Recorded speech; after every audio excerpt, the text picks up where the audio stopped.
Hello and welcome to Baiju's Exam Prep IAS. A very warm good morning to everyone. I hope all of you are doing good. I welcome you back to class number 7, module number 7 of governance. Welcome back. Thank you so much for joining in on time.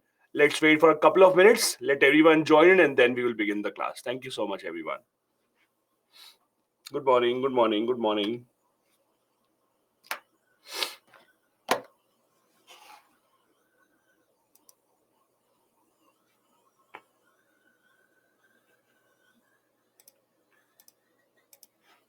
Good morning, good morning.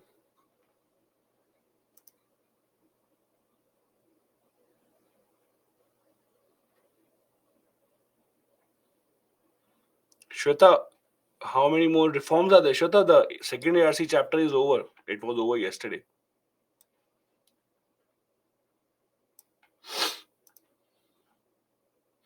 Good morning, good morning.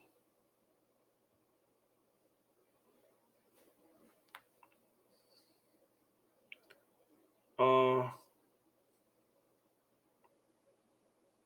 Gonamai, no, I will not be taking ethics paper. Ethics paper will be taken by some other teacher.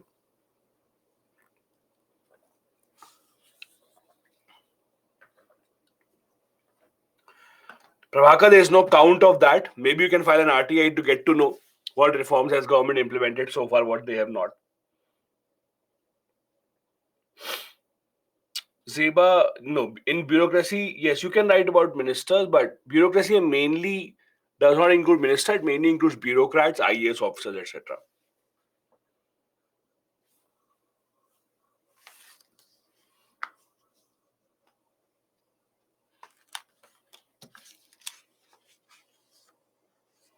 Good morning, good morning, good morning, everyone.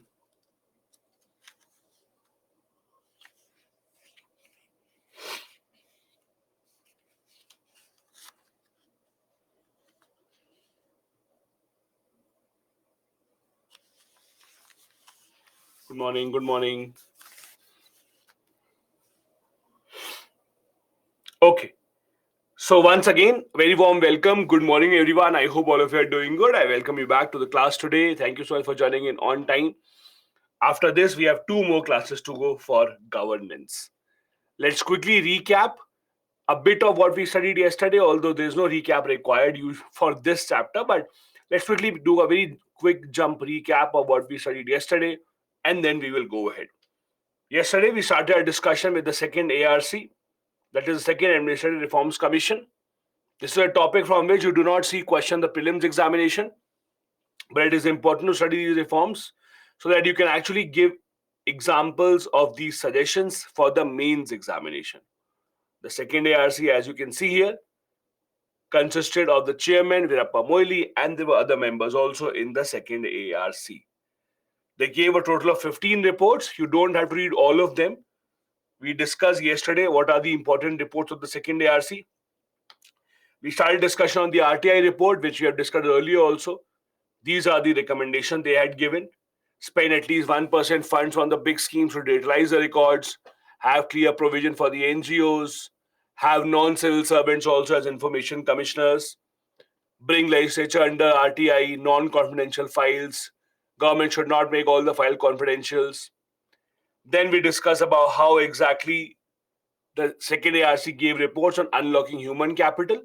They said rationalize the size of the government means increase or decrease depending upon the requirement. Have better rules for the working of the government. Simplify the government processes rather than making it difficult. Also make sure bureaucracy agencies don't have same or similar kind of jurisdiction. As we discussed yesterday, with Panchayat Raj Ministry, Tribal Affairs Ministry, Rural Development Ministry, a lot of them have similar kind of jurisdictions.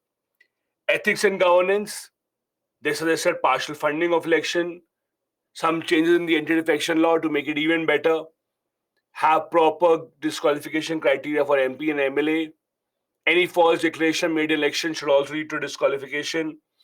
We discussed the 7 Nolan principles of public life. Nolan Committee was formed in 1994 by the British government. They suggested these 7 principles that should be followed in public life. Then we discussed about how the second ARC suggested the political party should publish their records. although the political parties, as you know, do not come under the RTI.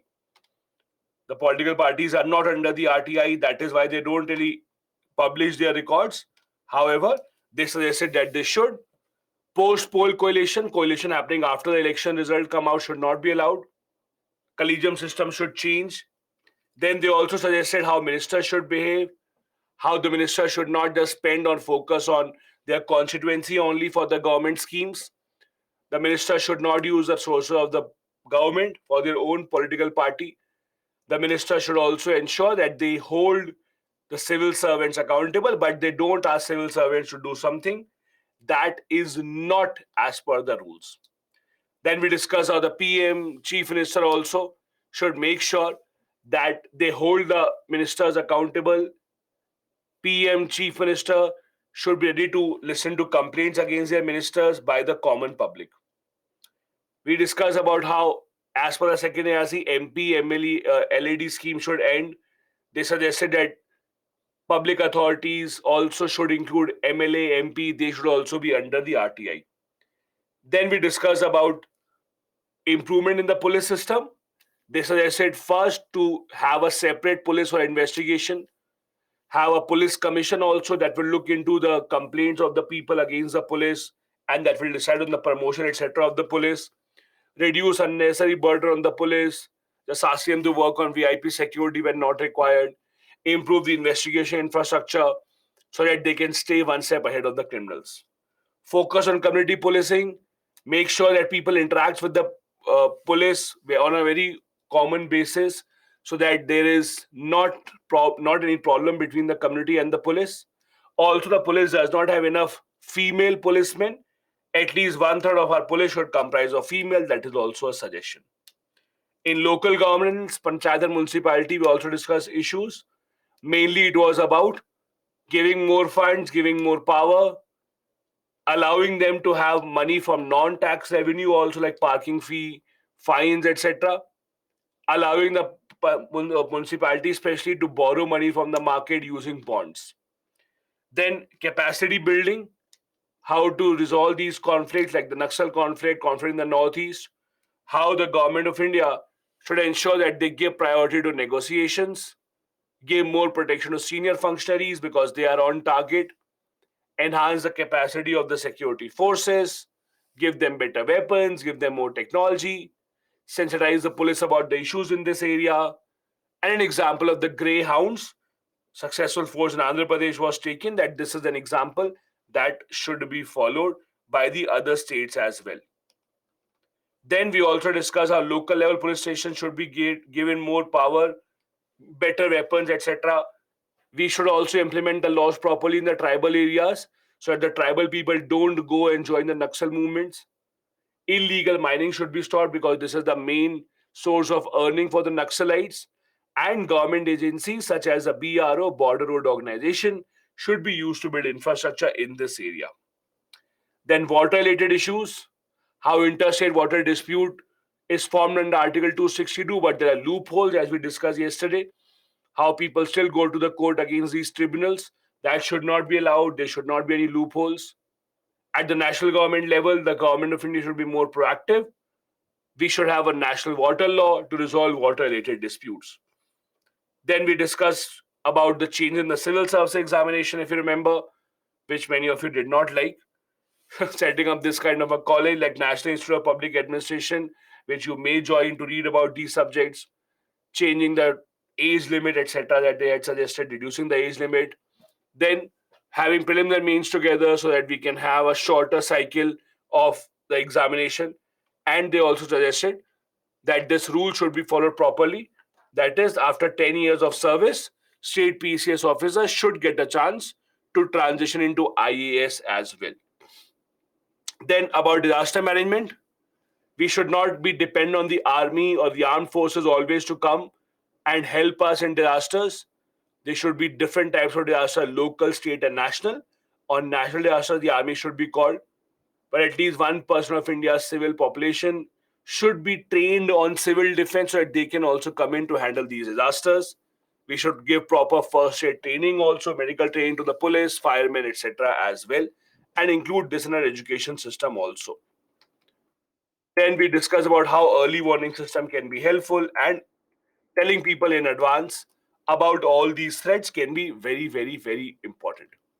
Then how to have better citizen-centric administration, focus on citizen charter, have a suggestion box like the MyGov app, ensure better participation of women and physically challenged, and have a proper grievance redressal means have a proper way in which complaints can be filed if there are any issues with the people. Then in the end, we also discuss about how the structure of the government should change. The government should focus only on the core areas, let the other functions be handled by private sector, etc.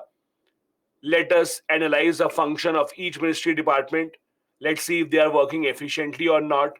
The government should focus on just making the rules and not really running the businesses. Then we discuss about how, like in the other countries, we have clubbed a lot of areas like Minister of Transport, and in India we have separate types of ministers that may also be changed to increase the efficiency. These were the things that we mainly discussed yesterday in module number 6. Okay. Today will be the beginning of module number 7. If you have any questions, please ask them very quickly. Sakib saying sensitization. Sakib, sensitization means making them more aware, making them more understandable about the problems on the other side also, to have them more sensitized. Pulkit, yes, Thursday we have a holiday because of Eid. So we don't have a class on Thursday because of Eid, it's a holiday. So after tomorrow, the next class will be on Friday.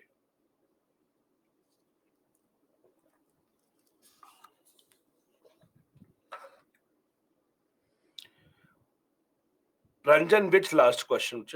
Which last question you're talking about? Prerna, redressal means, see, Prerna, grievance means that I have a complaint. Redressal means the solution of the complaint. So grievance redressal means solution of the complaint. That if you have a complaint against the government, how will it be resolved? Misbah, yes. ARC report, the first one you don't have to read. Don't worry. Ajay, not tomorrow. Thursday. Ilmai saying gender policing, environment policing can I write as a way forward? Yes, you can. Gender policing they have suggested. See, it is not necessary that you have to ensure that you only write recommendations given by the second ARC in your answers. In your answers, if you want, you can include other pointers as well as suggestions as reforms. It's not compulsory that you only have to write about the recommendations given by the second ARC. These are just ideas that you have. Government, if they're asking you a question, you may give these as suggestions. If you have something else in your mind, please go ahead with that. There's no problem. There's no rule that says you have to write recommendations given by the second ARC. Ajay, as I said yesterday also, how many recommendations do you want to remember depends entirely upon you. These are not compulsory. These you can use as suggestions. It's like asking me, sir, do I have to read 5 newspapers or 4 or 3 or 2 or 1? It depends on you how many newspapers you want to read. What can I say? If you don't want to read the newspaper, don't read the newspaper. Similar is the case here. If you want to read the reports, you can. If you don't, skip it. What do I say? Entirely upon you. Okay, let's go ahead then. Today is module number 7. In module number 7, we will be discussing about some very important organizations that are a part of India's governance structure. We'll be talking about some statutory organizations that have been formed for various purposes. We will be starting our discussion with the NHRC, that is National Human Rights Commission. We will be discussing about the National Commission for Women, National Commission for Minorities also. These are 3 commissions that we will be studying. After that, we will be studying something extremely important, pressure groups. What are the pressure groups? How do they work? What is their role in the government? We'll be talking about the role of the NGOs as well. What are NGOs? How do they work? Why are they in the news? How do they form a part of the government structure? These are all the things that we will be discussing in module number 7. That is National Human Rights Commission, National Commission for Women, National Commission for Minorities, pressure groups, and also the NGOs. Let's start with the first one. That is the National Commission of Human Rights or the National Human Rights Commission. Now, what does it do? How does it work? What is the idea behind it? Let's try and understand.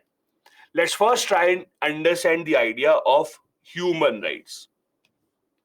What do you mean by human rights? Basically, in simple terms, if you look at political science, in political science, there are different types of rights that have been defined. Human rights basically means rights that are available to everyone because you are born as a human being. As simple as that. The government does not have to pass a special law for that. You don't have to need any special power for that. Just because you are born as a human being somewhere in the world, you should be given certain minimum rights. This is the concept of human rights. Many countries around the world have a committee or have a commission to look into and protect the human rights of the people. If you look around the world, the debate on human rights is a very old debate. Can you identify this lady? Any idea who this lady is? Very famous lady. Any idea who this lady is on in the photo that you see in front of you?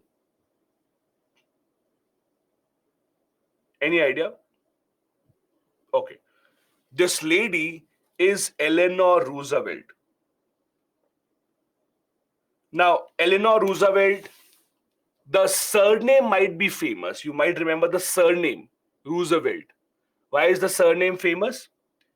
World War II, when the World War II was taking place, the American president was Franklin D. Roosevelt.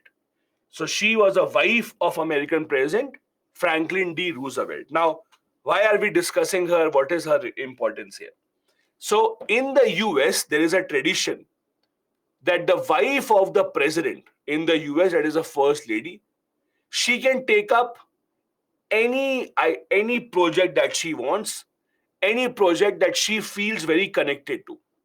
So different first ladies at different point of time take up some projects. Like Michelle Obama, the wife of Barack Obama, she took up the project of child rights. So she used to work in the field of child rights. Then we also had Donald Trump's wife. She said, I'll work against bullying, people bullying each other online, things like that. So there are different kind of things that the first lady of the US does. Eleanor Roosevelt was the wife of Franklin D. Roosevelt. She was very concerned about human rights. See, human rights as a concept exists in most of the developed nations. At the time of the Second World War, a lot of nations were still ruled by colonial powers. In a lot of developing nations, underdeveloped nations, there was no concept of human rights. So she said she wanted to work in that regard. Now, every country has a representative in the United Nations.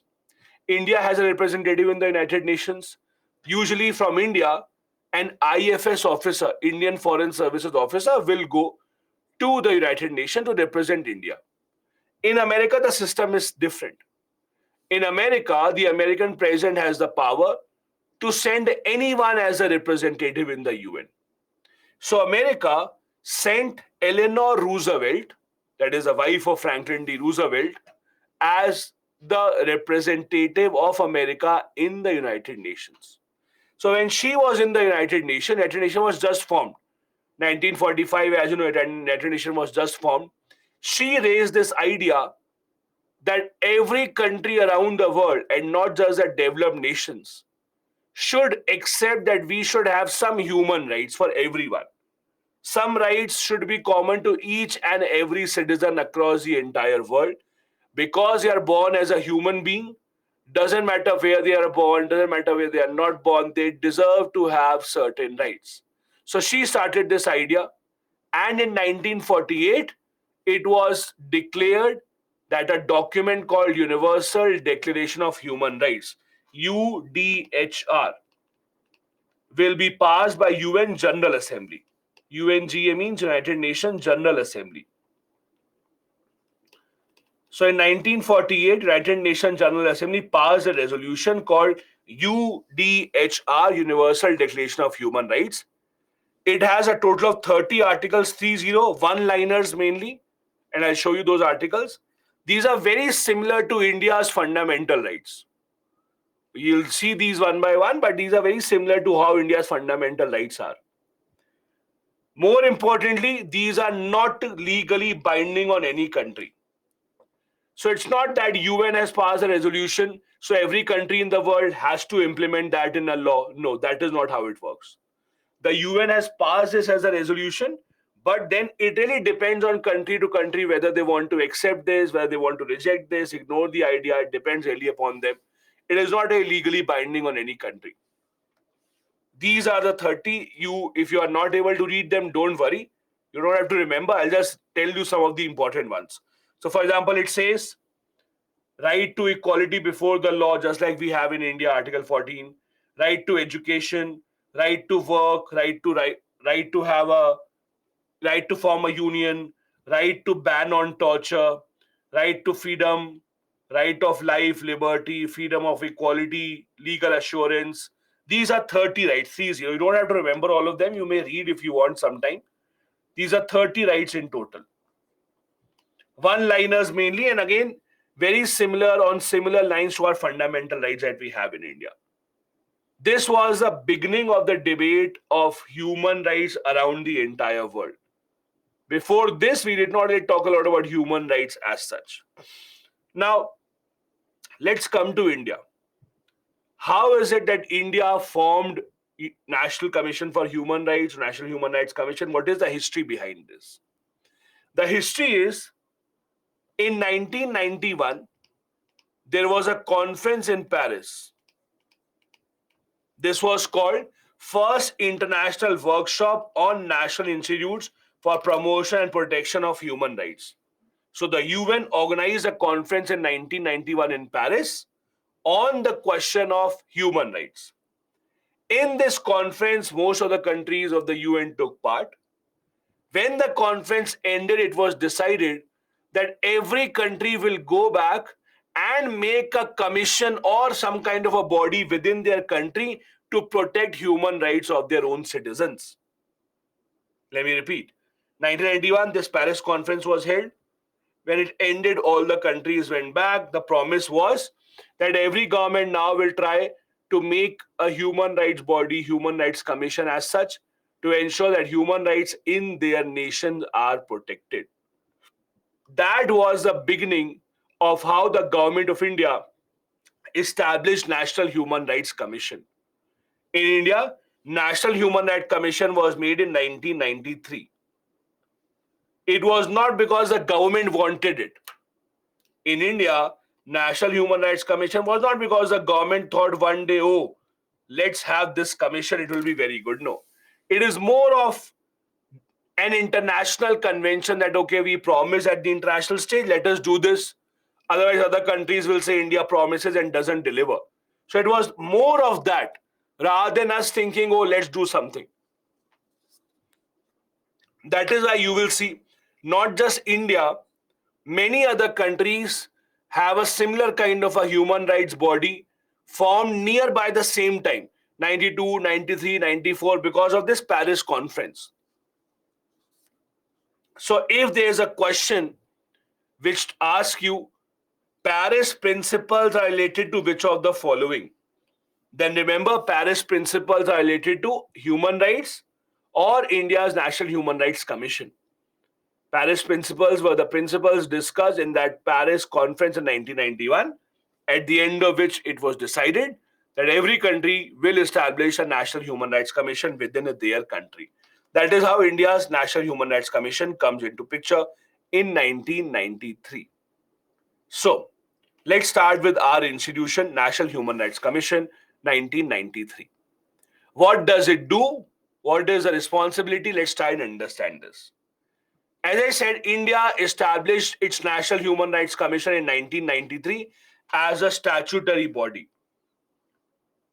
Statutory body means a law was passed by the parliament for this regard. The name of the law was the Protection of Human Rights Act of 1993. And this law was passed to create a statutory body called the National Human Rights Commission.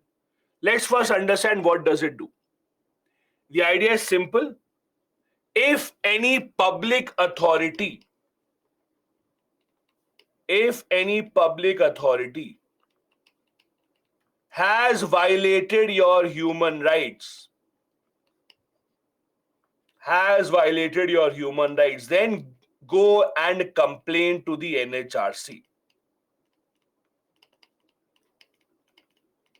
So as common people, if any public servant, any public authority, not a non-government one, public authority working for the government, anyone working for the government, if they, by their actions, have violated your human rights, you go and complain to them. Let me take an example. One of the human rights is right against torture. Let's say police arrest you, let's say with reason or without reason. Let's say even with reason the police arrest you that you are suspected of have committed a crime. Police officially is not entitled to beat you. Police officially is not entitled to torture you in the prison. But let's assume the police arrest you in the prison, they start torturing you, they start beating you up. That is a violation of your human rights. So now what you can do here is you can file a complaint to the National Human Rights Commission. This is their job. One of the jobs, there are other jobs as well. One of the jobs that they have is they would go ahead and ensure that if your human rights are violated by them, they would then take up those investigations and make sure that they investigate the case and they then go ahead and recommend the government what action has to be taken. Now, who are the members? How is it formed? Please understand this.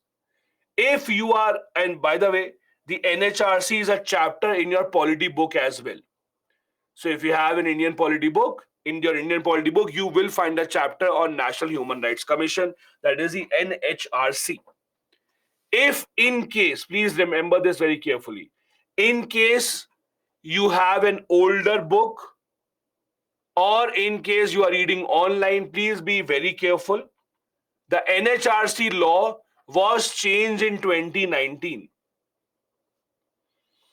The NHRC law was changed in 2019. After 2019, this commission was slightly changed. So if any source that you are reading from has some other members instead of this, that is an old source. Please don't see that. Okay, because the law was changed in 2019.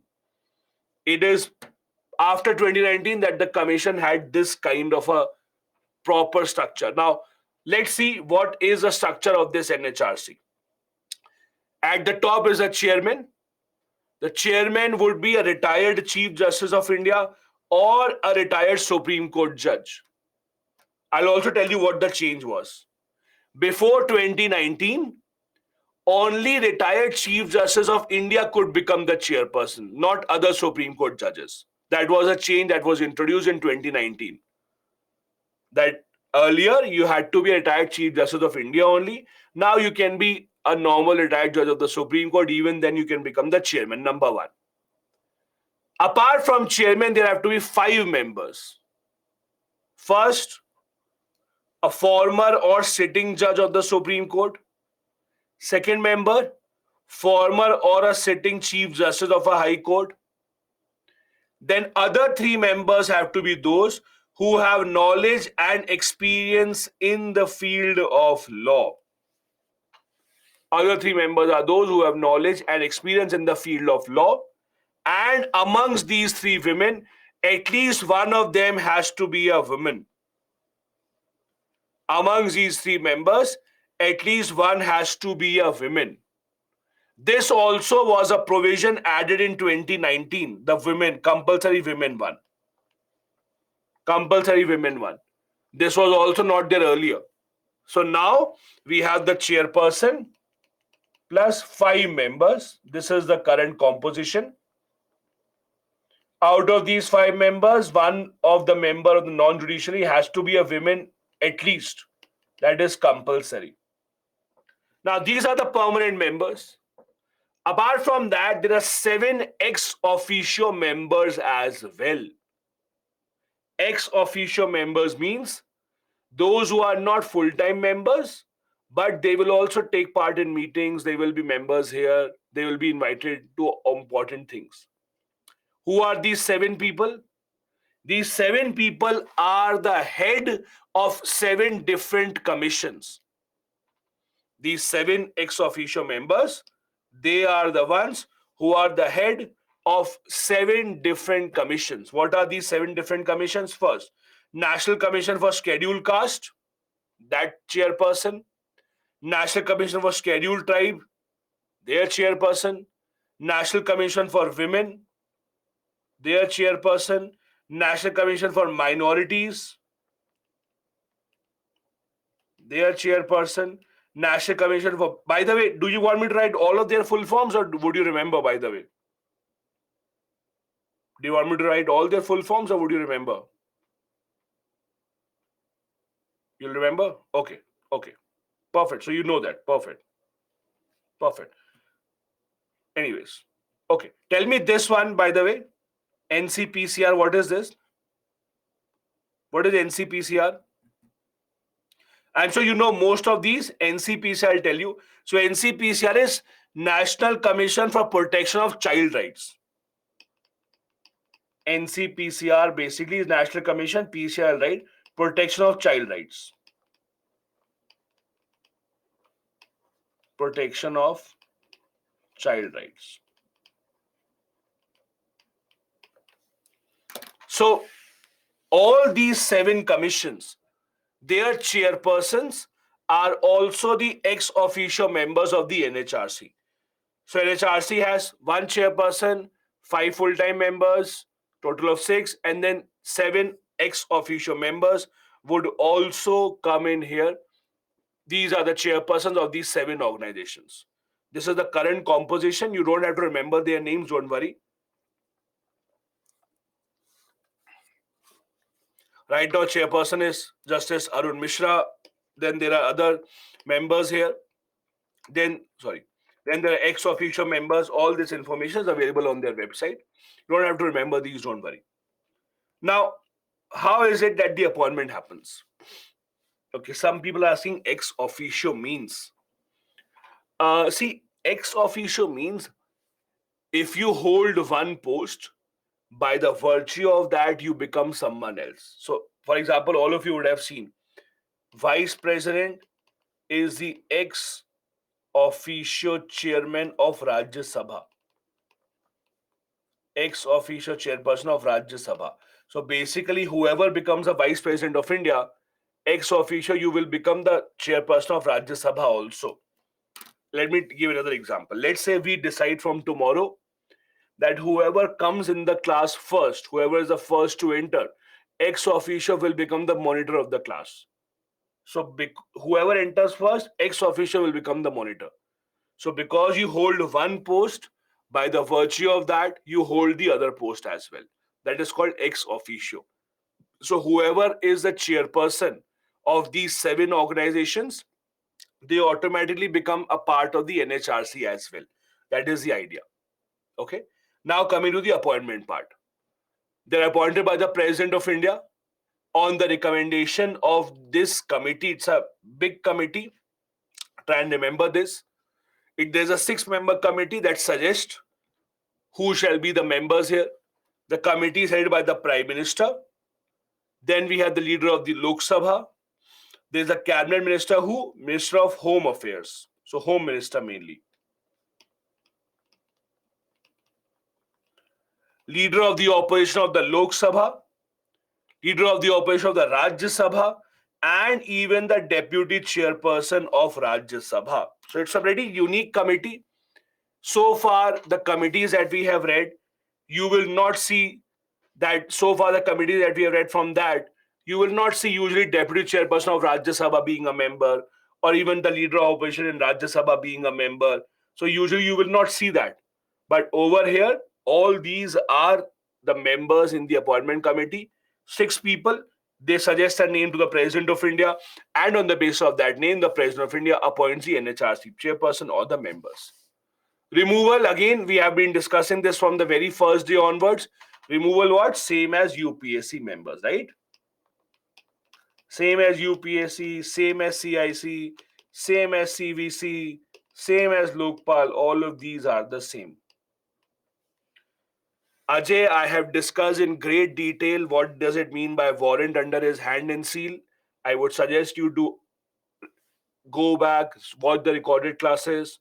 We discussed in great detail when we were discussing what the CVC, what does it mean by hand under warrant under hand and seal. So kindly go and watch the earlier classes. We have discussed that in great detail. Now, the removal process, as I said, is the same for all of these, the UPSC members, the CIC, the CVC, or the Lokpal. Again, the President of India can remove. The President of India will ask the Supreme Court to conduct an inquiry. The President of India will then go, or the Supreme Court will then go ahead, and the Supreme Court will then see if the person is guilty of any of these. Again, exactly the same thing as we had discussed earlier as well. It is the same process that is used for their removal as well. Now, the term of office, interestingly, is 3 years. This was also changed in 2019. Earlier, it used to be 5 years. Earlier, it used to be 5 years. Now it is 3 years. Also, if the NHRC members have completed their tenure, the interesting part is, unlike most other bodies in NHRC, they are eligible for reappointment.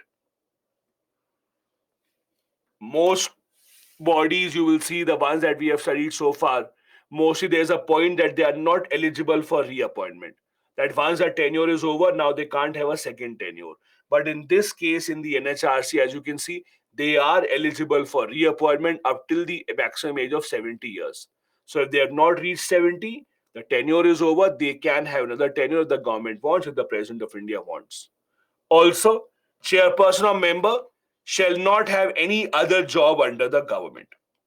So under the government, they cannot have any other job, but yes, they can have more than one tenure in this position only until they reach the retirement age. That is the NHRC. These are, in short, the changes made in 2019. Now it is pretty old, so you don't really have to read it. You can if you want to. But usually, for example, when the law changes in 2019, you might expect a question in 2020, maybe 2021 also, but not after that.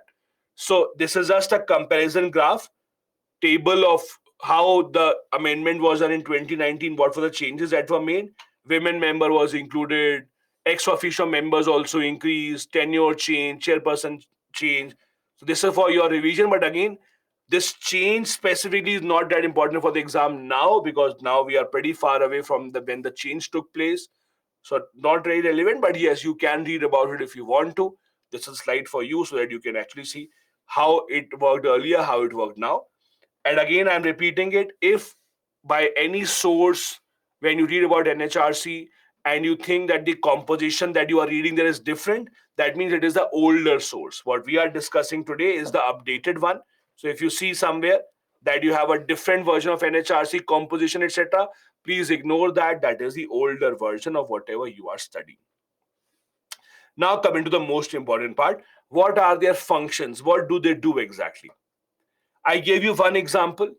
One example is, if you think your human rights are being violated by any public servant, by any public authority, you can go and complain to them. That is one of their main functions. But apart from that, also, they have many other functions as well. For example, they can intervene, they can come in the court proceedings also relating to human rights. Now, what does it mean? There are some cases in which during the proceedings, when the proceedings are going on, it may lead to harassment of human rights. I'll give you an example. Usually, when you have a case such as a case relating to the rape, now in rape cases, usually you will see that the lawyers who are defending the person who is a suspect, start asking such humiliating questions to the girl or the women in question that it becomes very problematic in the court. This is where it now becomes problematic, because this leads to violation of human right, because of the line of questioning. The person who is a victim is blamed for what she or he did. So if that is happening, in that case, we may have the National Human Rights Commission coming in and intervening in between. So they can intervene in the court proceedings. Intervene means not stop it, but yes, they can advise the court that please don't allow this. This is going against the person's human right. Because the NHRC itself has retired Supreme Court judges, may have retired Chief Justice of India also. So if they say something, the courts will listen to them. Because see, the courts also know they are their seniors, so the courts usually will listen to them if they have something to say to the court. So they can intervene in the court proceedings also if they want, if they think someone's human rights violations are being neglected or are being conducted. Then another important part that they have to play is they can visit any jail or other institutions which are used as detention centers if they think the people here are not being treated well. If they think that people are not getting their human rights, then they can recommend changes to that authority from the government side. They can recommend the government that please make changes in the living conditions of this place. This is not up to the mark. Human rights are not being respected here. So they also conduct these kind of inspections. Make sure that if there is something wrong in the jails, in the detention centers, they bring it to light, they tell the public, they tell the government about that, and they make sure that these things happen. The problem with NHRC and all other bodies that we will study today, not just NHRC, Minority Commission, Women Commission, the common problem with all of that is this. What can they do? They can only make recommendations. That becomes a big problem. That at the end of the day, they can only make recommendations. Rather than actually doing something concrete on the ground, they can only make recommendations. That basically leaves them as a very toothless body. That if they see something wrong happening, they cannot change it. They can only make recommendations and hope that the government accepts and changes it.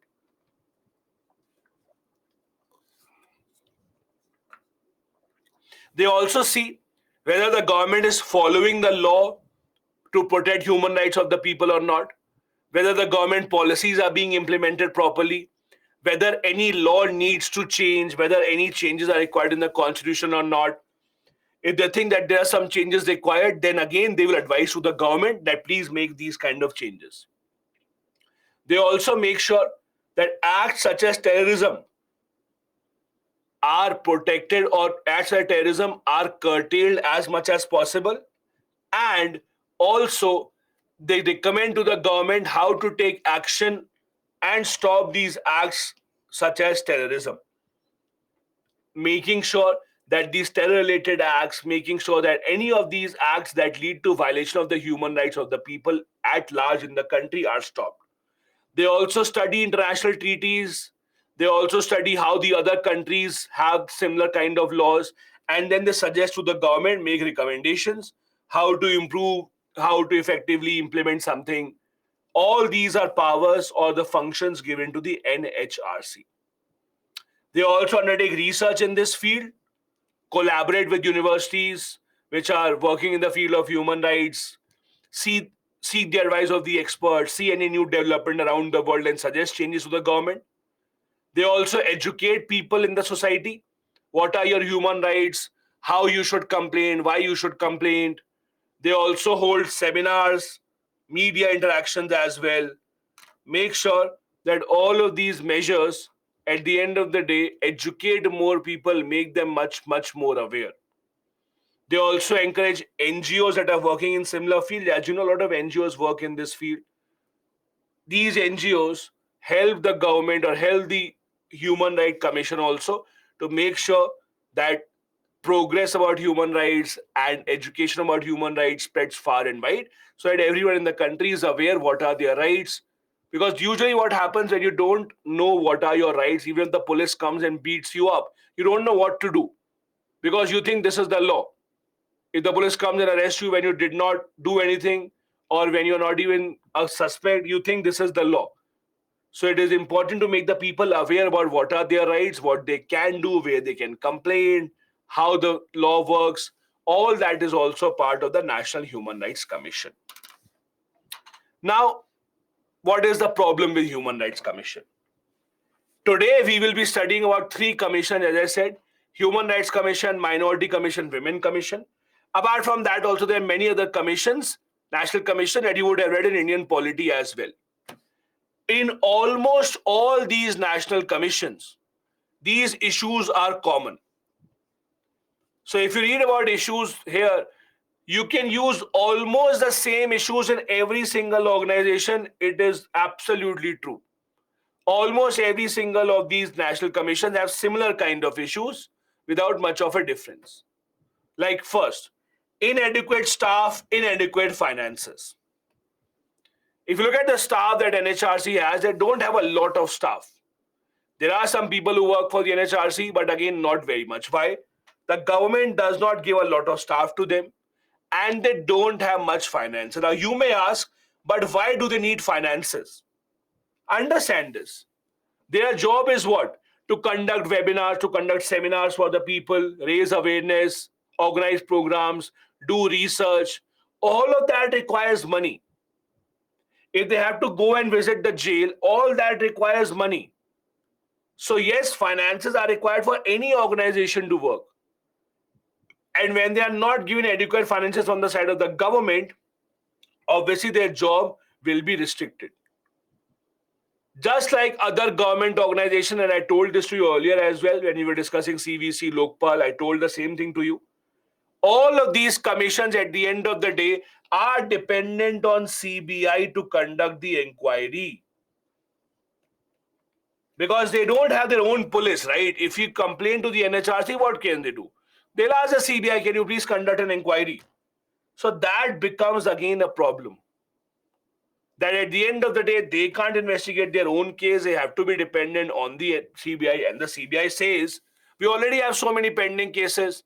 Now, please don't ask us to take up your investigation also. Delay in implementation of recommendation. As we discussed, recommendations given by them are never binding on the government. Government may straight away reject them, or if the government doesn't reject them, government at least delays their implementation quite considerably because there's no binding authority that they have. One unique problem that NHRC has and other commissions don't have is this. They can only receive complaints about what happened in the last 1 year, not what happened before that. Remember, as I told you when we were discussing Lokpal also, for Lokpal, how many years was given? In Lokpal's case, what is the maximum time period within which you can file a complaint? Yes, 7 years, as everyone remembers. Perfect. 7 years for the Lokpal. For NHRC, it is for NHRC only 1 year. What happened in the last 1 year? File a complaint, not before that. Again, before you ask me, sir, then if something happens before 1 year, then what? You have to go to the police. That is fine. But then the NHRC can only take up complaints of the last 1 year and not below that. That also becomes a big problem. NHRC has not been engaging with a lot of NGOs. There are a lot of people who have been working a lot in the field of human rights. I'll give you an example. How many of you have heard or remember the name Kailash Satyarthi? I hope you should have. How many of you remember the name Kailash Satyarthi? Right, the Nobel awardee. You would remember, right? The Nobel Prize winner. Now, what does Kailash Satyarthi do? Kailash Satyarthi runs an organization called Bachpan Bachao Andolan.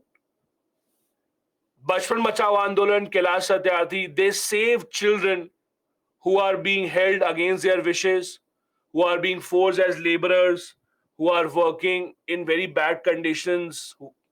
They make sure that they rescue those children. So he is a very big name in the field of human rights, for example. Now, ideally, at NHRC, should work along with these people. I'm not saying the NHRC would not work with him. I'm just giving an example of what are human rights activists or what are human rights defenders.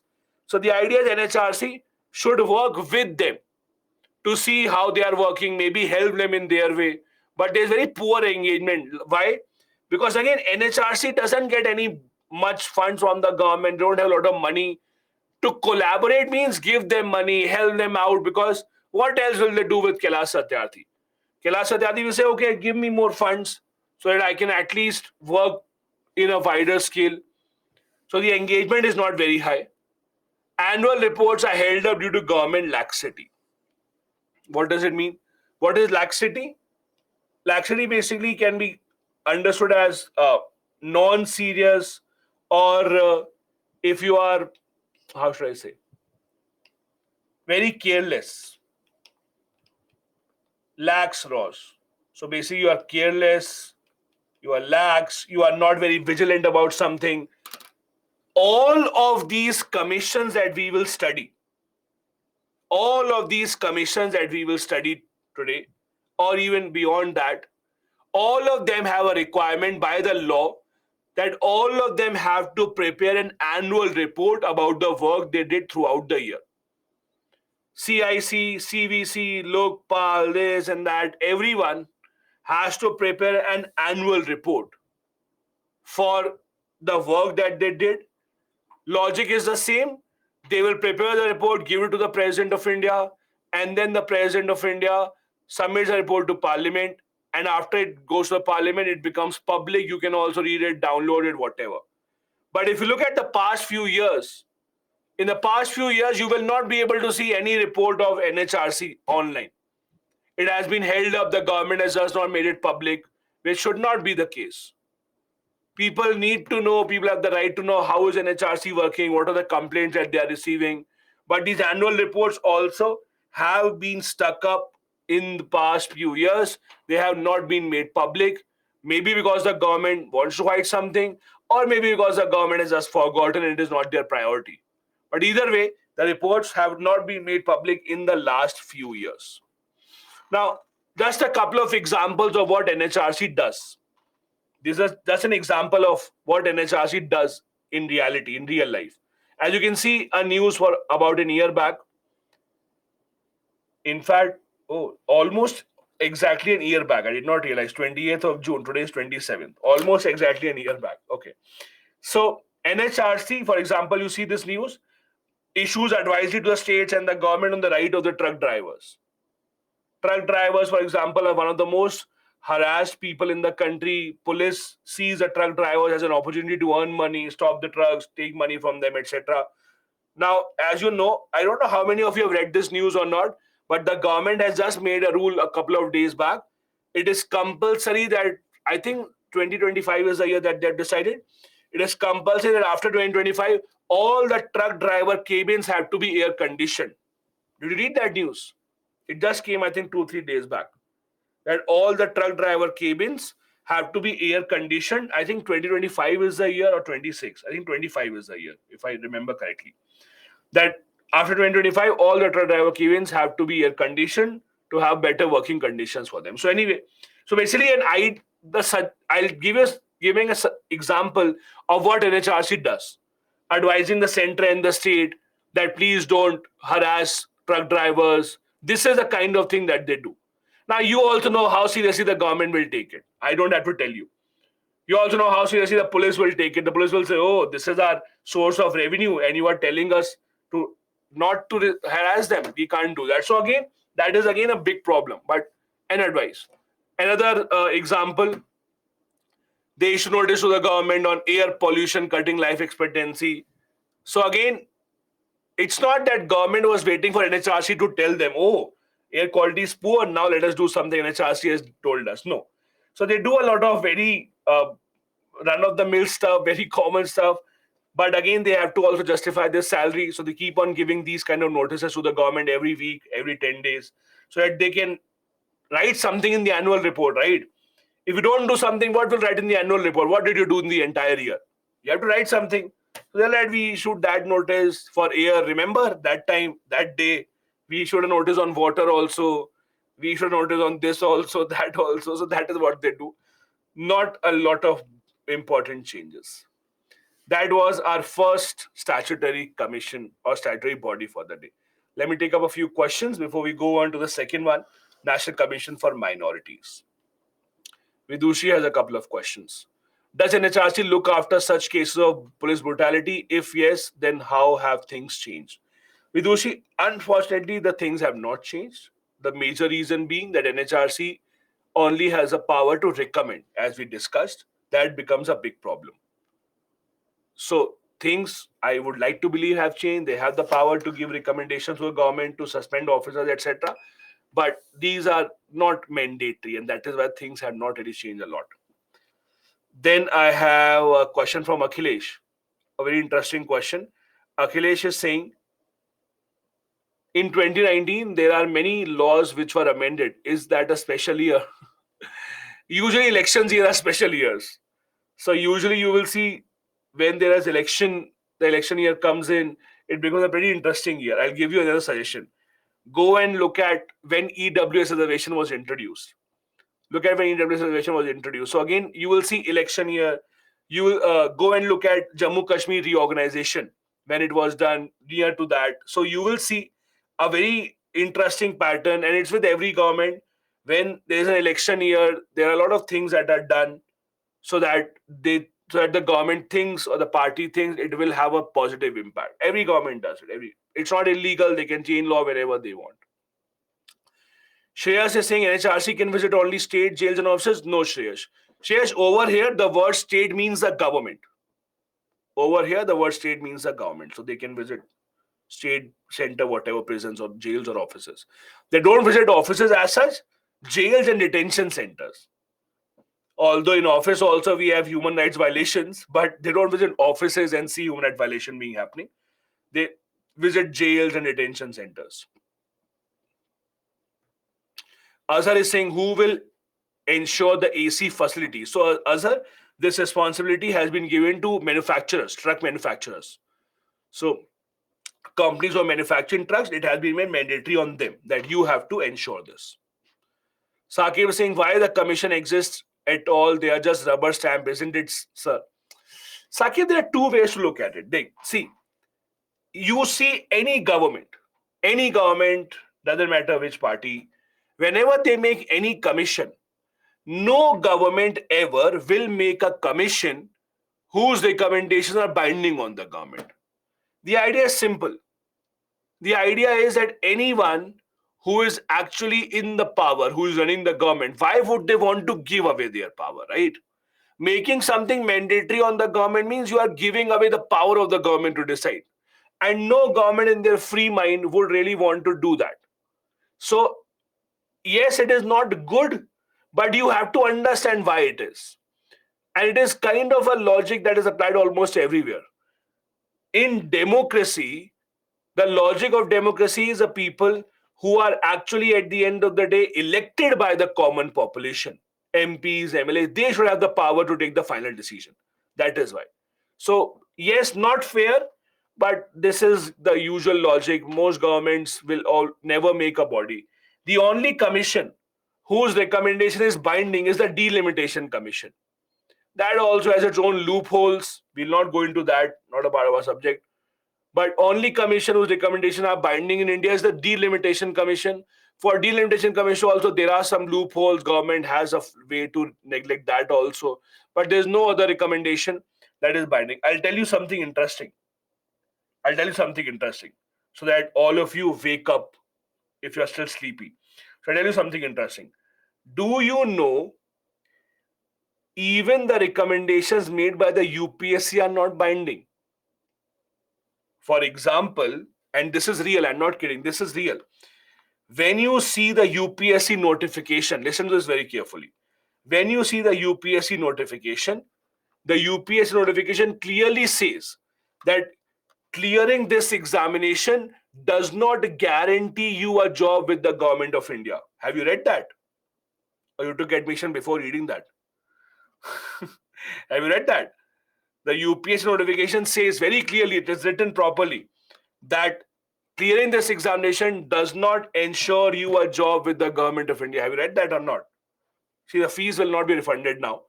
So if you have not read that, why? Understand this. When the UPSC conducts the examination and the UPSC has this result, what is it? They are recommending to the government. I'll tell you. So when you have the final result, let's say the final result has come out, you enter your roll number, you see have you passed or not. In your report card that you have from the UPSC, there is only one word written. If you pass, it will be written recommended. Just this, nothing else. No rank, nothing else. If you have not passed, it will be written not recommended. That is the only thing that UPSC writes. Nothing like congratulations, you did this, we are so proud of you, A plus, B minus, nothing like that. They will only write recommended, full stop, or not recommended, full stop, nothing else. So what does it mean? They mean we are recommending your name to the government. And what did I say? Recommendation is not binding. So it is a possibility that the government tomorrow will tell the UPSC, we are not accepting your recommendation. We are not making these IAS officers. As per the law, it can happen. However, has it happened so far? So far, it has not happened in the history of India. Government has rejected a lot of UPSC recommendations, but not this one, that they are recommending the name of officers. Government usually accepts them. But again, as per the law, government is not bound to accept it. The law only says if the government is not accepting the recommendation, the government just have to provide a reason why they are not accepting it. Full stop. You cannot force the government to accept the recommendation. So yes, this is how the law is. It has not been rejected so far, but if you are so confident that I am the lucky one, that I will be the one who will set history, then you never know. But again, it has not happened so far. It is anyways too late. Now you have woken up at 5:30 to do the class. We can't stop the class now just because you think all that is waste. So anyways, so now that is how it works, right? Anyways, let's go ahead. Then I have a question from Ajay. I'm not clear 1 year. What is 1 year case? Please explain. So Ajay, 1 year means, for example, today is 27th of June, 2023. Today, if you want to file a complaint with the NHRC, you can only file a complaint about what happened in the last 1 year from today. If something happened in 2021, 2020, you cannot file a complaint to the NHRC. That is the 1 year case. You can only file a complaint about what happened in the last 1 year. Then I have a question from Shiva. Third ARC is not that important. Third ARC has not been made so far. I don't know. When we have the third ARC commission, maybe we'll get to know. I don't know. As far as I know, there's no third ARC so far. So maybe if there's a third ARC, by the time you give examination, it will become important. But I don't know. Okay. Okay, let's go ahead then. The next commission, the next statutory body we want to discuss is a National Commission for Minorities. Now, let's first try and understand this. What do you mean by minorities? Let me ask you, what is the definition? Is there a definition of minorities given in the Constitution of India? Does the Constitution define what is a minority, what is not a minority? What do you think? No. Then how do we know what is a minority? Then how do we know who is a minority if the Constitution doesn't give definition? What do you think?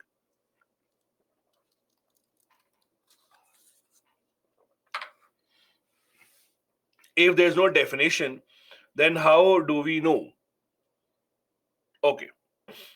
Mostly all of you are correct. Okay, now listen to this very carefully. First, fact number one is there is no definition of the word minority in the Constitution of India. Although the Constitution of India mentions the word minority multiple times. You see in your fundamental rights, part 3 of the Constitution, Article 29, Article 30, they have the words minority written. But there is no definition of the word minority anywhere in the Constitution, number one. Fact number two, if you look at the dictionary, what does the dictionary say about minority? Dictionary definition would be anyone below 50% is a minority, as simple as that. right? If you go by just the minority definition of the dictionary, it means anyone below 50% would be minority. However, in India, what do we do? In India, by law, minorities are those sections of the society which are considered or which are declared as minority by the government of India. As simple as that. In India, minorities are those communities which are declared as minorities by the government of India. Now, in some laws of the government, you will see a few laws of the government where the government says below 20% will be minority. In some official government documents, you might say below 20% minority, and that logic does apply. Government of India, for example, as per the Minorities Act, has defined 6 religious minorities in India. There are 6 religious minorities in India as per the central government. Who are these 6? Muslims, Christians, Sikh, Buddhists, Parsis, and Jain. These are the 6 religious minorities that we have in India as per the central government. Now, over here, understand a couple of things. First, the Constitution of India talks about 2 types of minorities. If you look at the Constitution of India, it talks about religious minorities and it also talks about linguistic minorities. For example, you are a Hindu, but a Hindu who speaks Sanskrit language only. Then you are not a religious minority, but you may be a linguistic minority. So the Constitution of India talks about linguistic minority also. However, and please understand this, however, the government of India has not declared any linguistic minority so far. The government of India has not declared any linguistic minority so far. We only have religious minorities declared by the government of India, and these are those 6 declared by the government of India as religious minorities. Now, when you have minorities, you would have to protect their rights. To protect their rights, we have something called the National Commission for Minorities. The National Commission for Minorities is a statutory body, came up in 1992, as you can see here, under the Minorities Act of 1992. Now, as per the Minority Act, the National Commission for Minorities has a chairperson at the top, a vice chairperson, and 5 members. Now, please understand, National Commission for Minorities, women, scheduled caste, scheduled tribes, backward classes, etc. All these commissions are kind of political in nature. They are political in nature. Why? If you look at all of these, the people who are heading these commissions or people who are members are mostly those who are politicians from the ruling party. You will not see bureaucrats here. You will not see bureaucrats here. You will see people here who are actually from the ruling party. So Minority Commission, for example, usually would have members from the ruling party who are from the minority community. Women Commission, you usually would see women members from the ruling party. Similarly, SC, ST, backward class committee. So in these committees, these commissions, usually you will not see someone from the bureaucracy. The government usually try to control this with their political people. Now there is a chairperson, vice chairperson, 5 members nominated by the central government. And as you can see, it just says people of eminence, ability, and integrity. So again, these are people who usually belong to the ruling government only. They get a tenure of 3 years. They get a tenure of 3 years. What are their functions? The functions are pretty similar. The functions are pretty similar to those who have been given to the NHRC also, just that they don't look into jails, etc. They also can receive complaints from minorities.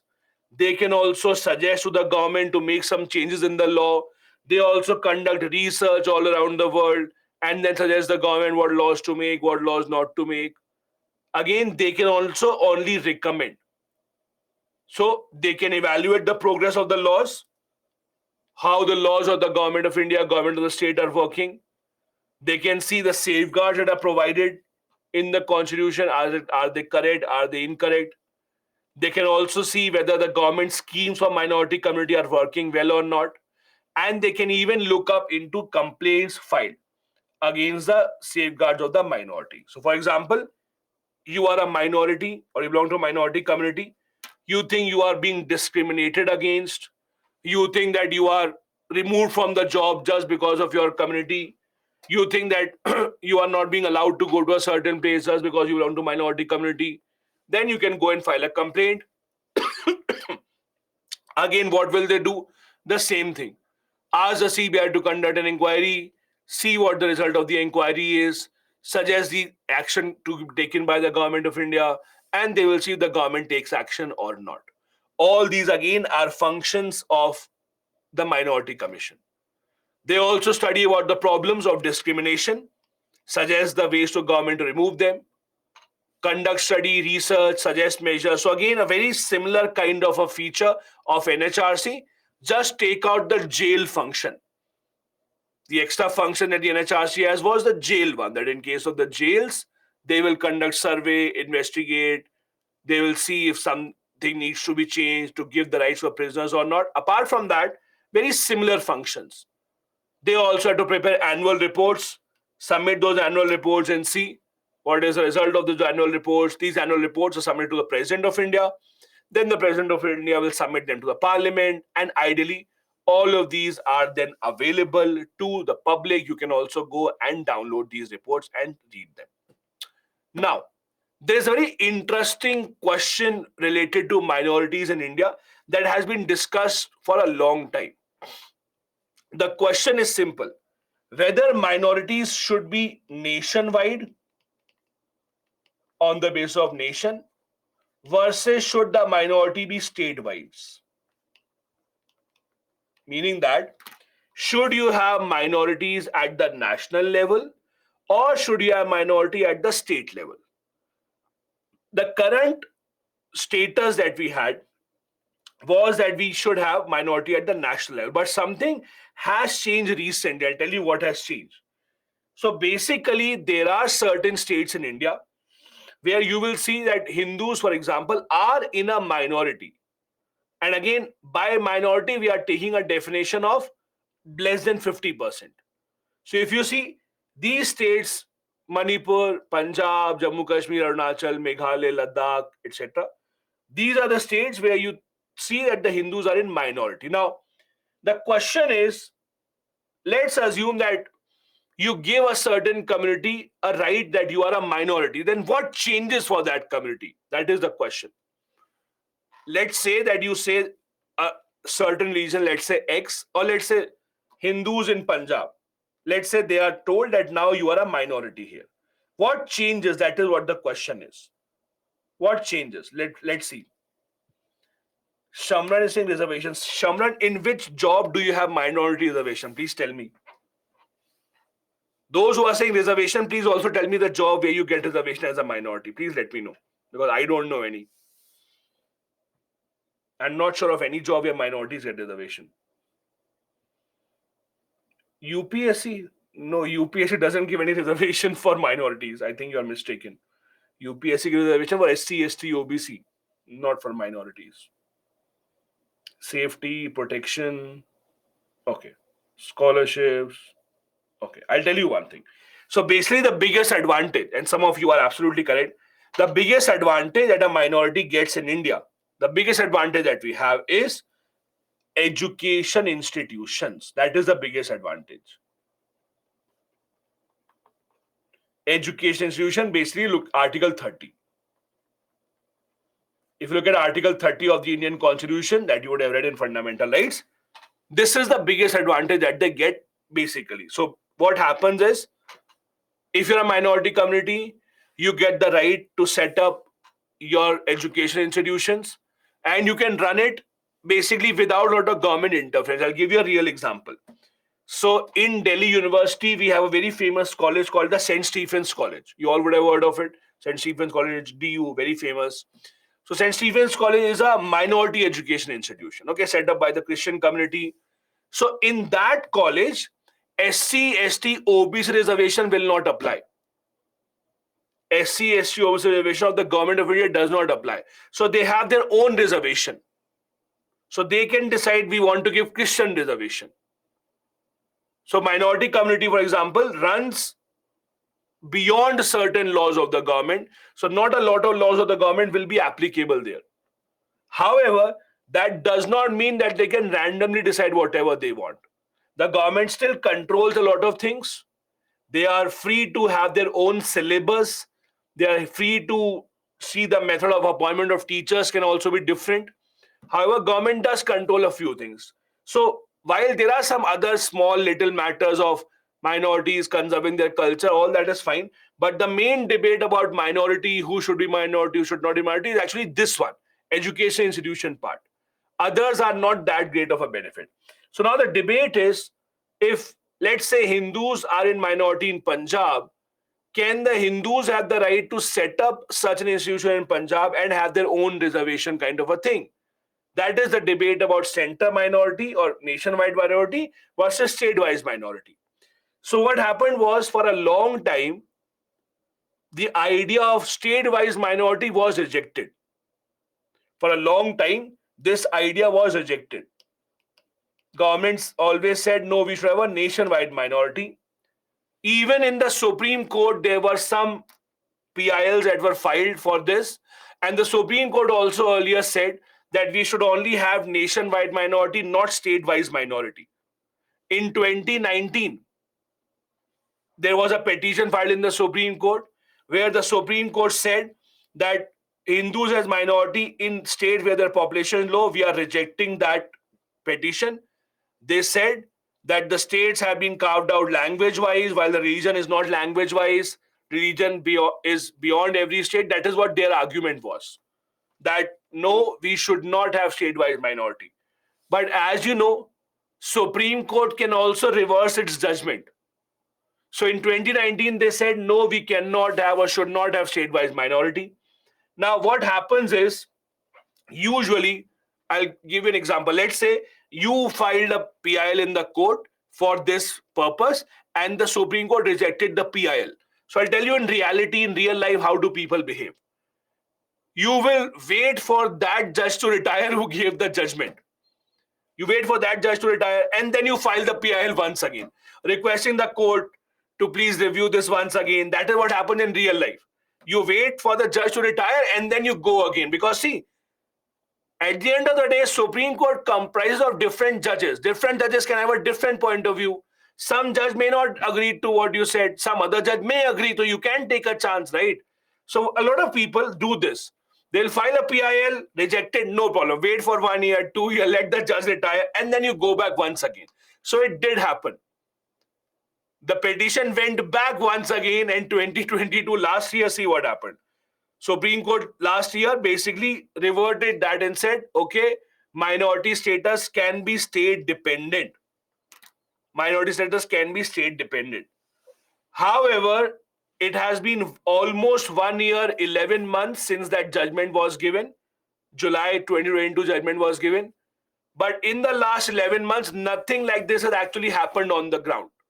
No state has said that, okay, now we are deciding they are minority, they can set up institutions. So on paper, while the Supreme Court has said we can have state-wise minority, but no state government has gone ahead and taken the initiative of saying that, okay, now we are making this law, we are allowing them to set up education institutions. So that is the current status of where we stand today. The current status is, as I said, the Supreme Court has said that, okay, you can have state-wise minorities, but again, the implementation part has still not happened. Neither the central government has said anything about it so far, neither any state government has said anything about it so far. Now, it is your responsibility that between today and the time that you give your paper, if something happens, then you have to keep a track of it. That, okay, Till right now, government has not said anything about that. Maybe after 3 months, some government statement comes and government starts the process of identifying state-wise minority also. So if it does happen, then you have to keep a track. But today, as of today, 27th of June 2023, it has not happened. No government has made any statement about that. No government has started working towards that. So you have to take the responsibility of ensuring that. The issues, etc., are the same. Lack of funds, dependent on the CBI, etc. That is all the same. Now, before I go ahead to the third commission, again, let me take up a few questions. Let's see. Okay, Azhar has a question. Does ARC have recommendation for every aspect of governance, like financial, economic, etc.? Azhar, not really. That is not really the mandate of the ARC. They are just given a broad mandate, give recommendation of how to improve the administration of the government. So whatever they think will lead to improvement in the administration, they will suggest that. Yashpal has a question: why private structure does not come under NHRC? Because Yashpal, private structure, why would you want interference from the government? Too much interference from the government will lead to a different kind of a country, right? Private sector, they would not want that. If something happens wrong in the private sector, then you go to the police. The police is still always available. Then Sephavan has a question: can't judiciary intervene in complaints come to the NHRC? On paper, they can. Will they? I don't know. I don't know their mind. But if the question is, can they come and intervene? They can. Obviously, they can. But will they? I don't know. Shriram has a question. Can NHRC intervene in a case of a person who is charged with the NIA? Shriram, there is no exception where NHRC cannot come intervene in a court case. If they decide or they don't, that depends on them. But the law doesn't say that they can't come in between in certain court cases. They can. Then I have a question from Pulkit. How can a 12-member body ensure human rights protection of 140 crore people? Pulkit, it is like saying, how can a 3-member election commission conduct election for 140 crore people? It's not the same kind of a question. How does one single prime minister run the government for 140 crore people? How does one single president run this entire country? No, not the same kind of question. It's a similar question, right? First of all, they don't have to run after people, right, to ensure human rights protection. Secondly, they have their own staff. It's not like one CAG, as I told you, it's not like one CAG with a calculator sitting all night. Oh, this plus this plus this. Oh, corruption. This plus this plus this, not corruption, right? They have their own staff to work. Don't worry about them. They are fine. Then I have a question. Abhijit is saying, what about linguistic minority? Any special provision? Why we have special linguistic officer? So, Abhijit, the reason why we have a special linguistic officer is it was formed when the states were being reorganized on the basis of language. So the idea was, for example, Andhra Pradesh was formed on the basis of language, Telugu speaking people. But in a new state of Andhra Pradesh also, there would be at least someone who doesn't speak the Telugu language. So for their protection, at least, there should be a body that was formed. Because there was a fear that now that states are being formed on the basis of language, people who don't speak that language will be harassed. So because of that fear, we had this body that was created. But that fear has not come true. As far as your question is, linguistic minorities, the constitution does talk about the rights of linguistic minorities. But as I said, the government so far has not declared who will be a linguistic minority, who will not be a linguistic minority. Maybe when it becomes I don't want to say it, but okay, let me skip that part. So yes, right now we don't have linguistic minorities. As simple as that. Then Saki was saying, if for 1 year police did nothing, it's human right violation, disturb society. NHRC will listen or not. NHRC will not listen older than 1 year. Full stop. Ajay Singh, Muslim population in India is more than Pakistan Muslim population reside in India. How can we call them minorities? Ajay, for everything, you don't have to compare India with Pakistan. Comparing India with Pakistan in anything, I don't see the logic here. I hope you're preparing with UPSC syllabus of India, not of Pakistan. It's like saying, oh, that Pakistan UPSC has this syllabus, then why are we reading this? There is no logic. So there is no logic behind that. You have minorities depending on your population structure, not on some other population structure. I understand a lot of people have infatuation with Pakistan. great, but let's not have comparison where I don't know how even to answer that. So I don't know. Sorry, but I'm inadequately educated enough to answer that question. Then, okay, I'll take one or two more and then we'll go ahead. Manoj is saying, is it the state government to decide minority in the state? So, Manoj, Supreme Court has said that minorities can be as per states now, but no state government has done this so far. They may do it in the future. Yes, so Asni, I agree to that. Okay, one or two more. Anusha is saying, so population size is the only criteria that determines minority in India. Anusha, I would not say that. I would say government of India is the only authority to decide minority in India. Full stop. They may decide on the basis of population or whatever. They decide that. Right now, it's population only. But the government of India is the only authority that decides on the minorities. How they do that, it is their prerogative. Okay? Okay, one last. Kaluri is saying, if government don't identify linguistic minorities, then in Maharashtra, Tamil people started education school on the basis of linguistic minority. No, Kaluri, you're not understanding. If let's say the government of India has not identified someone as a linguistic minority, that doesn't mean that you don't have the right to open the school. Open any school or college you want. Who is stopping you? The only thing that it means is when you become or when you are called a minority by the government, then you have certain protection of how you can run that college or institution. That is the only thing that changes. Even when you're not a minority, go set up any type of college you want, any school you want. Who is stopping you? No one is stopping you. The only thing that happens here is what changes here is you get some more freedom to run your institution. That is the only thing that changes. As simple as that. Perfect. Let's go ahead then. I'm realizing a trend here. The boys specifically don't want me to go to National Commission for Women, and that is why they're asking all these questions. I see this trend here. This is a trend of patriarchal society. We are not going ahead with National Commission for Women because the boys keep on asking questions. So I will not let that happen. We have to go and deal with this issue which we have been neglecting for such a long time in a society. So we have to go on now National Commission for Women and not just keep asking questions about whatever fantasy that you have. Okay, let's come back. So now the next topic that we have is National Commission for Women. The idea is very similar to what we studied.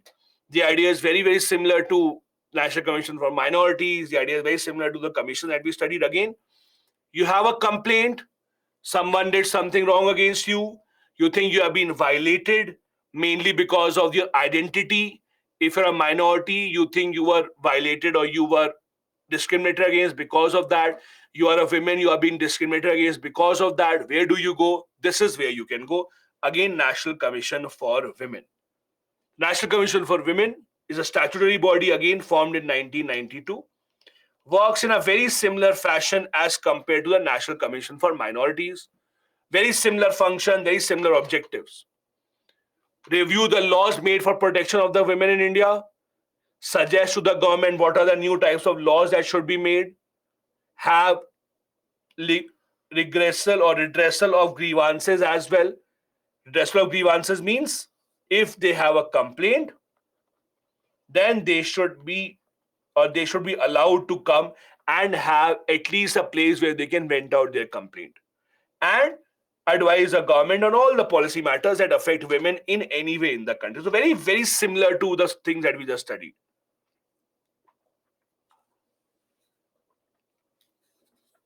Now, an example of what they do. Just like I gave you an example of NHRC, this is an example of what they do. So, for example, last year, National Commission for Women will bring out SOP. SOP is Standard Operating Procedure. Standard Operating Procedure.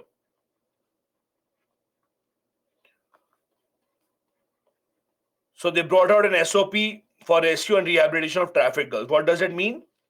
So basically, let's say a team raided a place where girls were being kept, kidnapped, or girls who are being trafficked, girls who are being forced to work. They rescue them. Now the problem is, then the police doesn't know what to do with these girls next. The police don't have the women or the girls don't have a family to go back to. They don't have a place where they can stay. So what do they do next? So National Commission for Women, for example, has brought out a set of procedure that this is a step-by-step procedure that when the girls are rescued, this is what they have to do. Call this number, call on this number, they will help you, etc., etc. So this is standard operating procedure. Standard operating procedure again means, in simple terms, a step-by-step procedure that when you are in that situation, what to do. So police, NGO, anyone who rescues the girls, who basically brings the girls to safety, what should they do next? Where should they take them? Who should they call? So again, an example of what the National Commission for Women does. Again, whatever they do is recommendatory in nature. They recommend to the government, this is what you should do, this is what you should not do. Chairman, again, apart from chairman, we have 5 members. Again, it's a pretty political kind of a body. So you will see most of the members are those who are either with the party who is in power or who are very close to the party who is in power, almost always. So if you see, at present, mostly BJP members are part of these commissions. Earlier, it used to be Congress members, and it is almost everywhere. Look at for example, Delhi. Delhi has its own women commission. Delhi Women Commission again is led by a person who is the wife of a Aam Aadmi Party leader. So it's very common that political structures or political parties usually control these kind of organizations. In this National Commission for Women, at least one member should be from SC/ST community. There's one secretary as well. This secretary basically does the job of coordinating with everyone, organizing meetings, etc. So there's one member secretary coordinating the meeting, etc. These bodies, these national commission that we are reading about, their appointment process, etc., is never asked in the paper because there is no appointment process. The government chooses anyone that they want and they can just bring into these positions. So you don't have to go into detail of how are they appointed, the appointment procedure. There's no appointing committee. There's nothing that the government has to follow as such. The government will just choose who they want to be in these commissions, and the government will then bring it into these commissions. What do they do? Similar kind of a thing as other commissions. Present a report on condition of women in the society. Examine the laws, safeguards, schemes done by the government, whether they are successful or not. Look into complaints that are filed.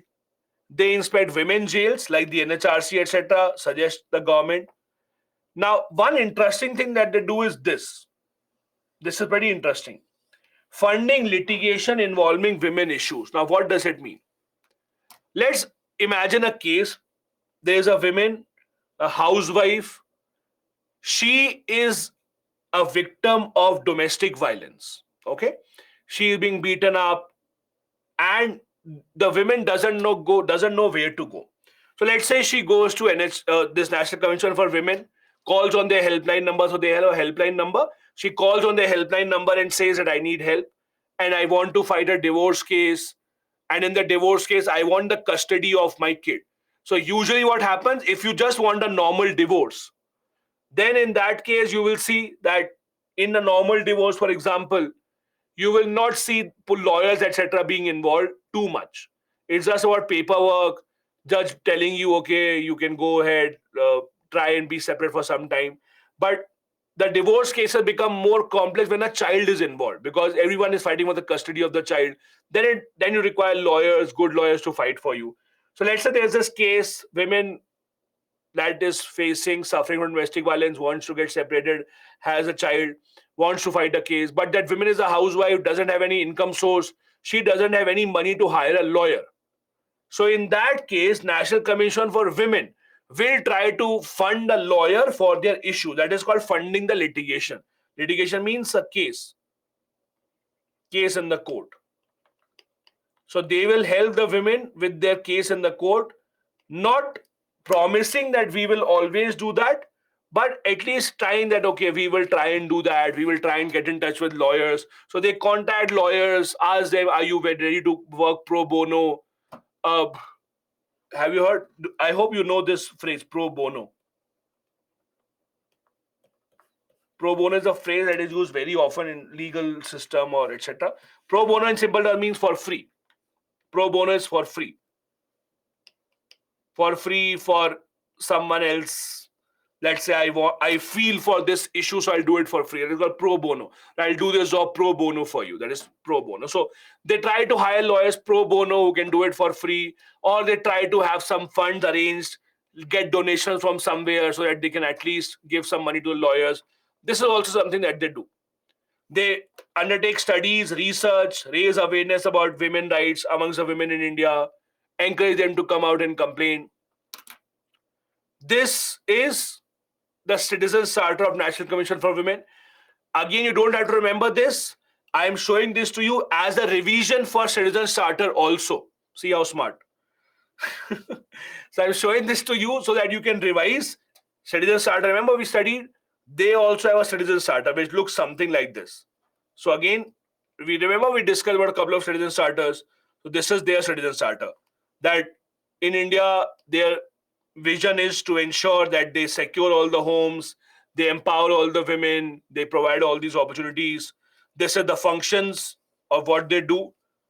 They try and see, review the constitution provisions, suggest to the government, take advice, or have complaint from the women registered. All these things they do. Now, coming to the issues part. Again, as I said, issues are very similar for almost all these commissions. Almost all these commissions have similar issues. So even if you remember one of these, you can use that in almost all of these. First, it is only a recommendatory body. Like the other commission, it can only recommend action. It cannot really take action. It can only recommend action. Lacks constitutional status. None of these bodies that we discussed so far are constitutional bodies. Now, the problem of lacking constitutional status is, in this case, what will happen is, it is easier to make changes in these bodies just by amending a simple law by simple majority. If there would have been constitutional authorities, then you would have needed special majority to change, but they don't have a constitutional status. None of these have that we discussed so far. They are again dependent on the government for funds. They don't get a lot of funds from the government, as is the problem with the other commissions. And there's political interference also, which is true with all. Let's assume that NHRC or the Minority Commission or the Women Commission, any of these, if they, let's say, receive a complaint, and the complaint is regarding someone who is from the ruling party or who is close to the ruling party, then obviously government will not want that complaint to go forward, right? That's a general idea. Why would the government want that complaint to go forward? Why would the government want any kind of recommendations? And because Commission of Women and Minorities are more political bodies, as I said, political in nature, these complaints usually don't go anywhere, because the government wants to ensure that these bodies are controlled by their own politicians, so they don't really go anywhere. That is why you see a lot of political interference also in such cases. All these things remain a big, big, big issue. Now, before I jump on to the next pressure groups part and what do they do, let me take up a few questions on whatever we have studied.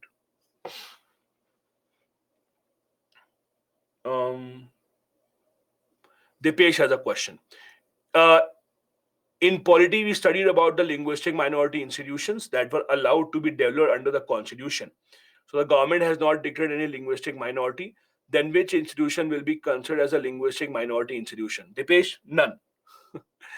Only when the government declares an institution as linguistic minority, then they will have that protection. See, understand what the constitution is. Constitution is a rule book that tells this is how the country can run. Now the government decides how they want to implement and which part do they want to implement. So when the government declares someone as a linguistic minority, then they will get that protection. But so far it has not happened. Other thing, is there any wrestler protest connection with the commission? Not that I know of. I don't know. Also, for the UPSC examination, I always suggest you, and I'll suggest this once again, for UPSC examination, because you're preparing for such a prestigious examination, never write anything in the exam which you don't have a proof of, which has not been proven. Please never write whatever these jokers tell on news media every single day, every single night.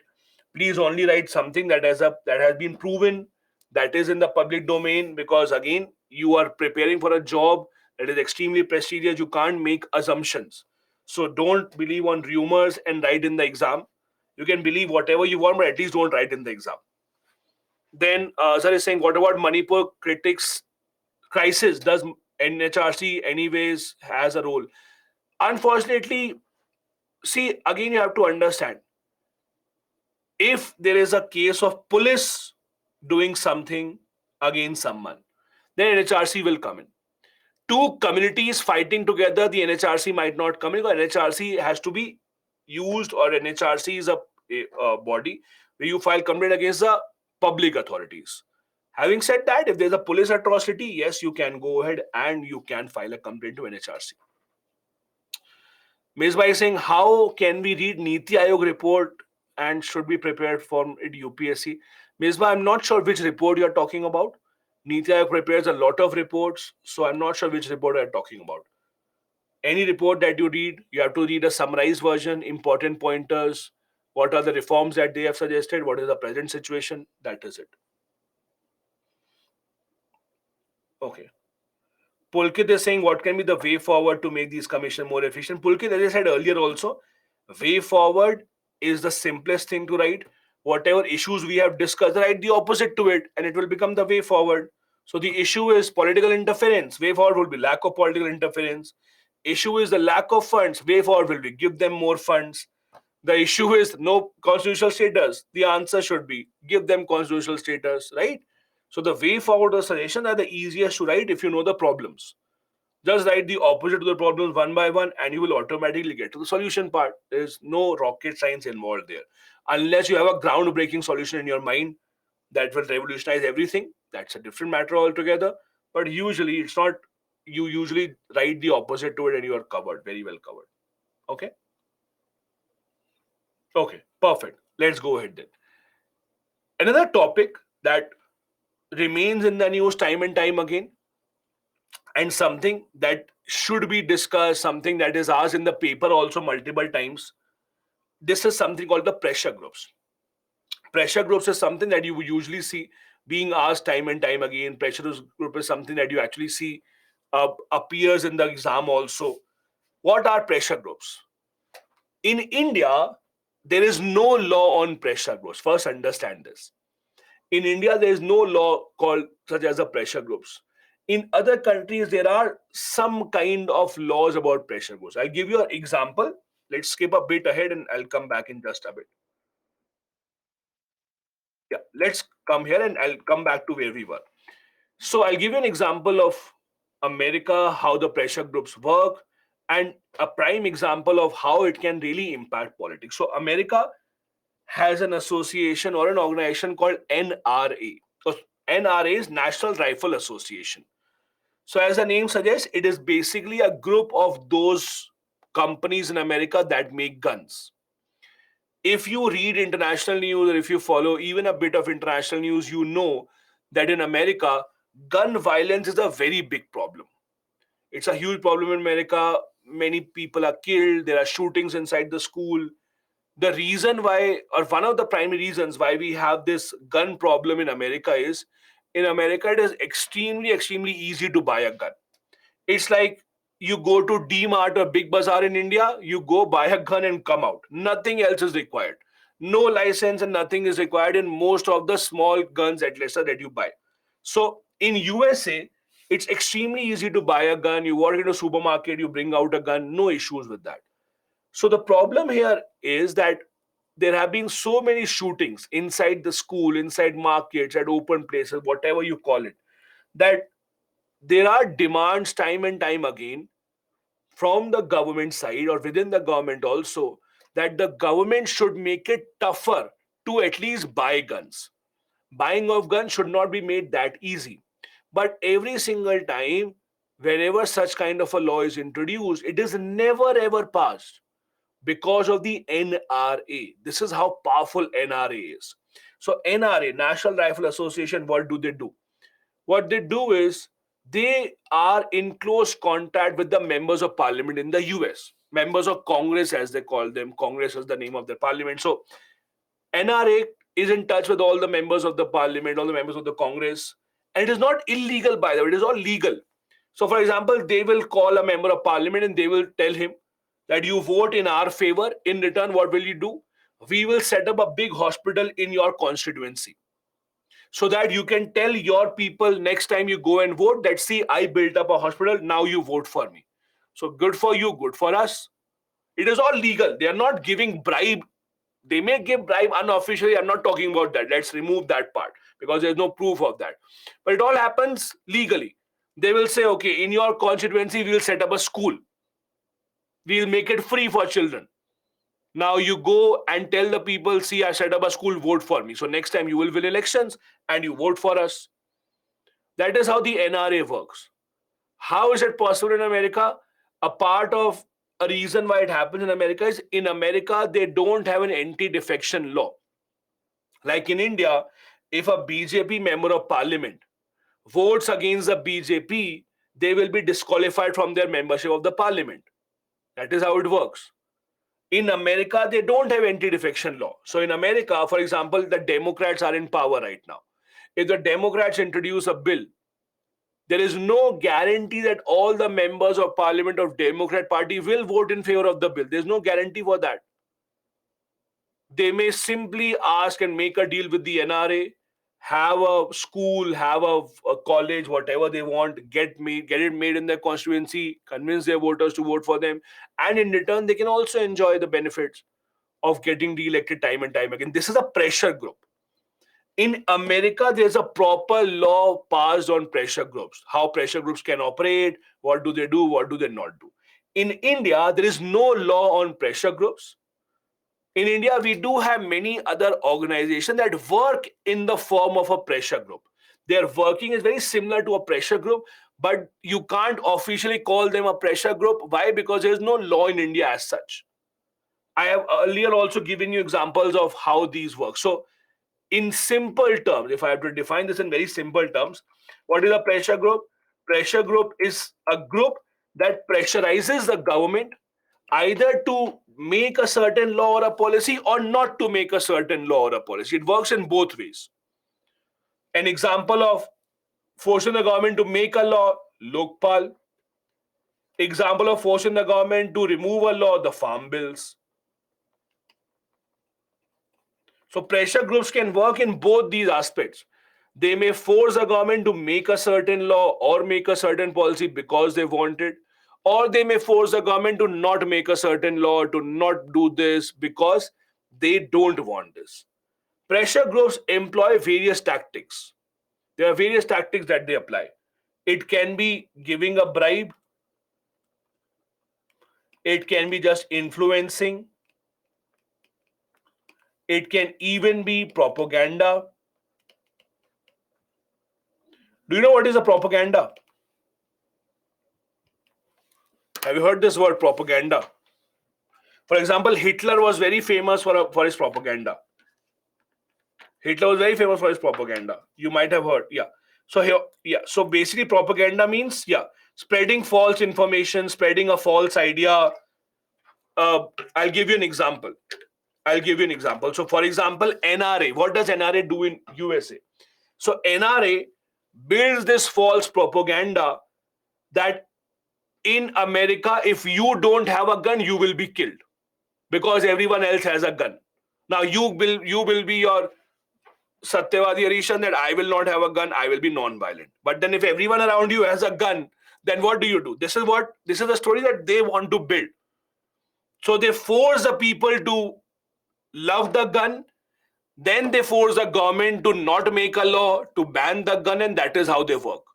So they spread this propaganda.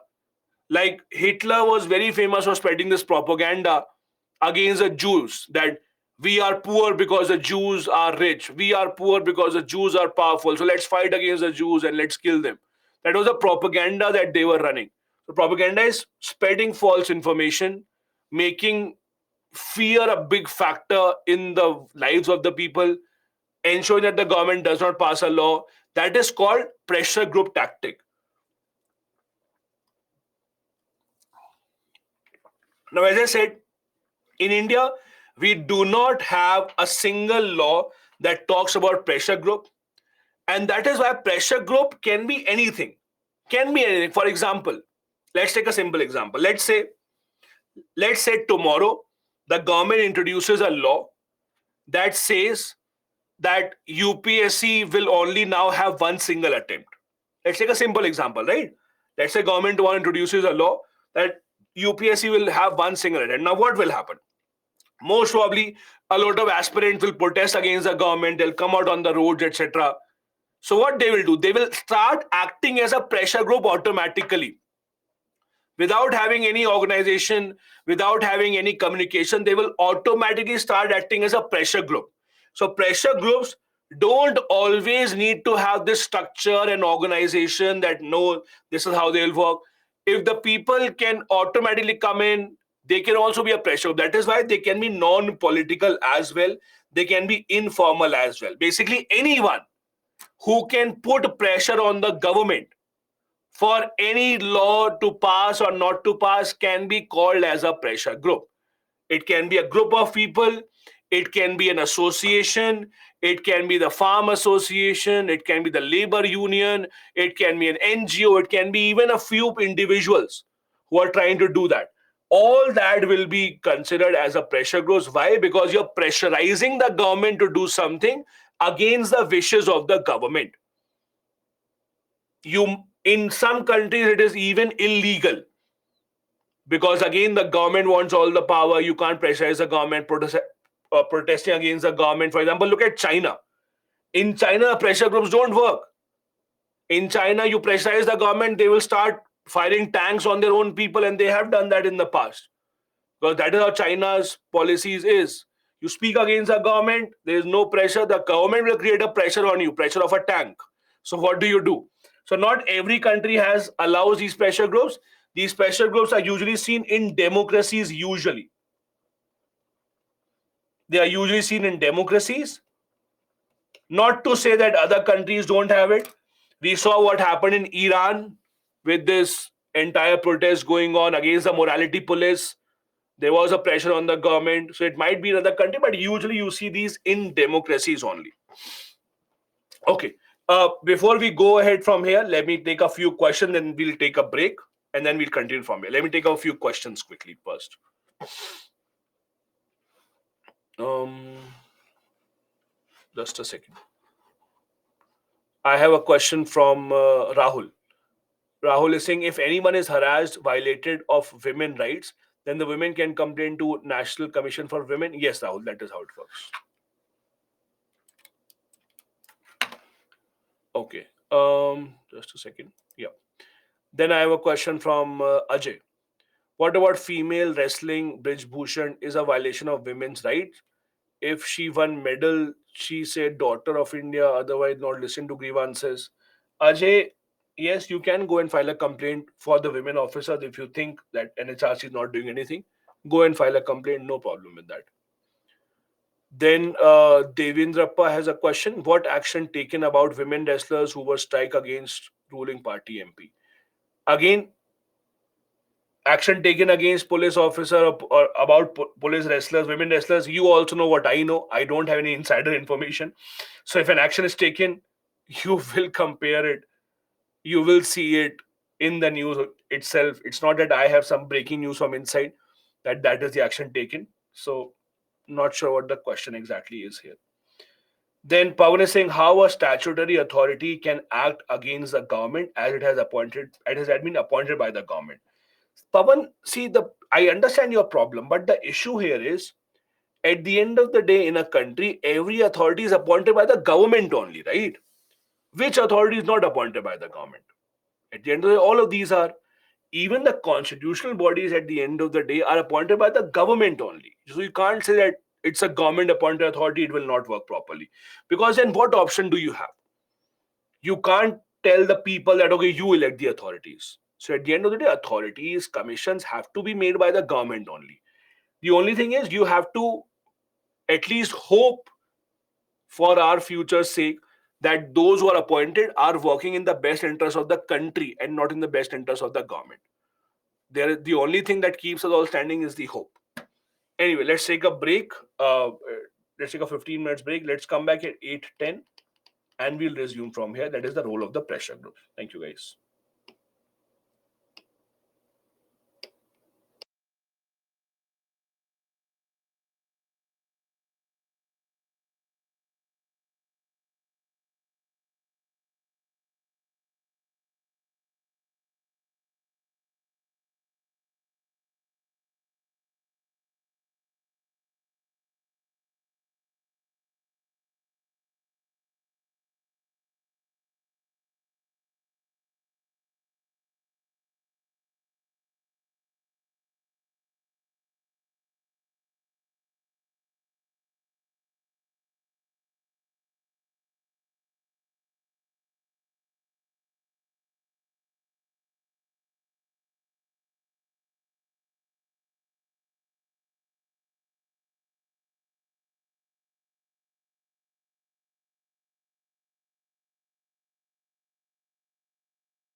Hi everyone.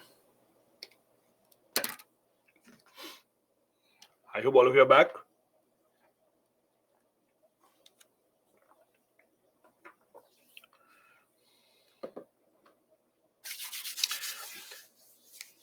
Satyam is saying, won't Uniform Civil Code dilute the rights of minorities and power of Minority Commission? I don't think so.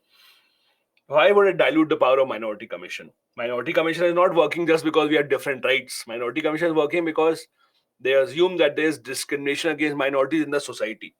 I don't think there's a connection. Plus, assuming that Uniform Civil Code will dilute the right of minorities, I'm not sure it is true because you don't know in what form the Uniform Civil Code will come in.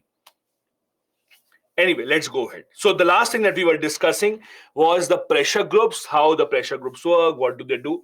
Now, one thing about pressure groups is a lot of people, including you also, maybe would have made this image in your mind that pressure groups are bad, pressure groups are evil, pressure groups do a lot of bad things. It may be true in some cases, but you can't say that pressure groups are all bad. There are some important things that the pressure group also does for the benefit of the country. A lot of times the pressure group act as a strong link between the government and the common people. So for example, common people like you, like me, we may not be able to raise our voice and reach till the government. If you have a problem, it's not necessary the government will listen to you. But when you are supported by an organization that can raise its voice, that can go on the ground and protest against the government, maybe that will make the voice of the people reach the government. So, what pressure groups do is they act as a kind of a bridge between the people and the government, especially when the people think that the government is not listening to them. Why would you think that the people's voice is not being listened to by the government? The people might think that we don't matter, we are not as many votes as the government wants. Maybe that is why the government is not listening to us. Maybe because what we are demanding is not what the government likes. That is why government is not listening to us. Look at what the farm bills, the protests of the farm bills that happened it took such a long time. The assumption was that the government is not listening to them. Look at the wrestler protest also. The assumption was the government is not listening to them for various reasons. So the pressure groups may come in and they then may start putting pressure on the government. Pressure groups may also have experts from their different fields to give good suggestions to the government. It's not necessary that pressure groups are only people who are just common people running on the street demanding something. It may be that pressure groups have people who are experts of that field. Let's say there are people who are experts in the field of education. Now, they may start putting pressure on the government to make certain changes. I'll give you another example, an example that you might all may like. Do you know when CSAT was first introduced in UPSC, it was not only a qualifying paper. All the marks of CSAT were counted. Do you know that? When CSAT was first introduced, for the first 2 years, we had entire marks of CSAT counted. There were people who cleared the UPSC prelims just on the basis of CSAT because they scored 160, 170 in CSAT and 50 marks in GS1, and combined they were clearing the cutoff. So those 2 years, a lot of people from that engineering background or background of, let's say, preparing for MBA, they cleared very easily, even without reading the GS quite a lot. So what happened? There was this protest by people from non-engineering background that no, this is against us. So what did they do? They were acting as a pressure group. In this protest, there were many educationists, experts from that field that suggested that this should not be done. So pressure groups may have common people, and pressure groups may even have people who are experts of that field, trying to make the government understand what are the types of laws that should be made for the betterment of the entire society. Now, in India, as I said, there is no law about pressure groups.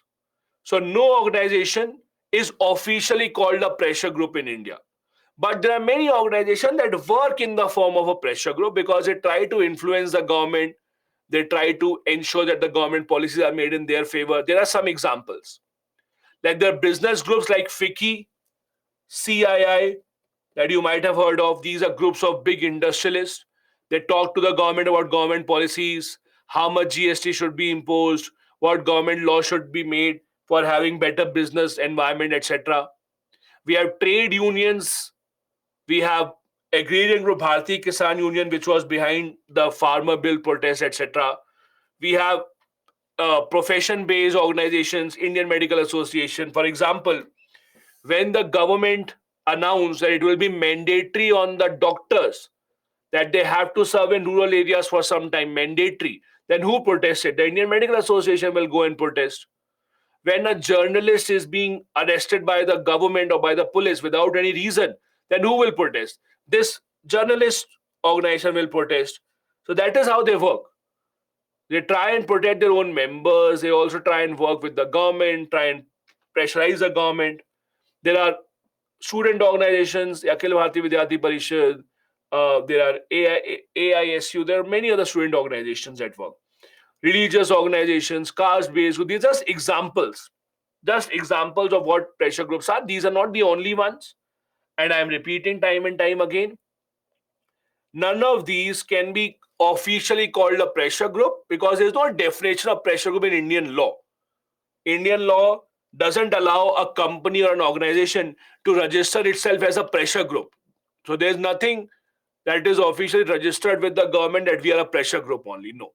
They are unions, they are groups formed for various purposes. From a time to time basis, they work as a pressure group depending on the situation. When they think that there is time that they need to put pressure on the government for something, then they convert and act as a pressure group, but they're not officially registered as a pressure group. Now, what do they do? As we discussed, first, influence public policy. Now, it can be in a bad way, it can be in a good way, depending on which side you are on. If, for example, you were on the side that you also did not like the farm bills, then you would say, oh, pressure group is doing such a good job. On the other hand, if you are someone who liked the farm bills, then you would say, oh, they are not doing a good job. So I would suggest, as I suggested yesterday also, rather than write increase or decrease the size of the government, you should write rationalize the size of the government.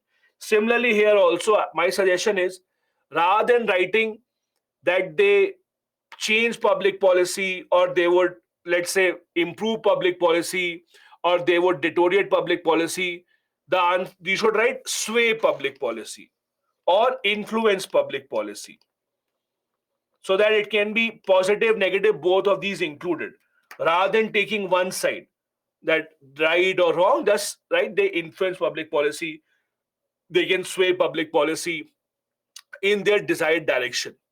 There are various ways in which they can do that, but they do that in most of the countries around the world, mostly in democratic countries. In totalitarian country means in countries which don't have democracy, even there these work. We gave an example of Iran, China, although not successful, but there have been protests in China also against what they are doing to Hong Kong. So there's a long history of those pressure groups coming up. Pressure groups push for favorable administration and public choices. Favorable for who? Favorable for themselves.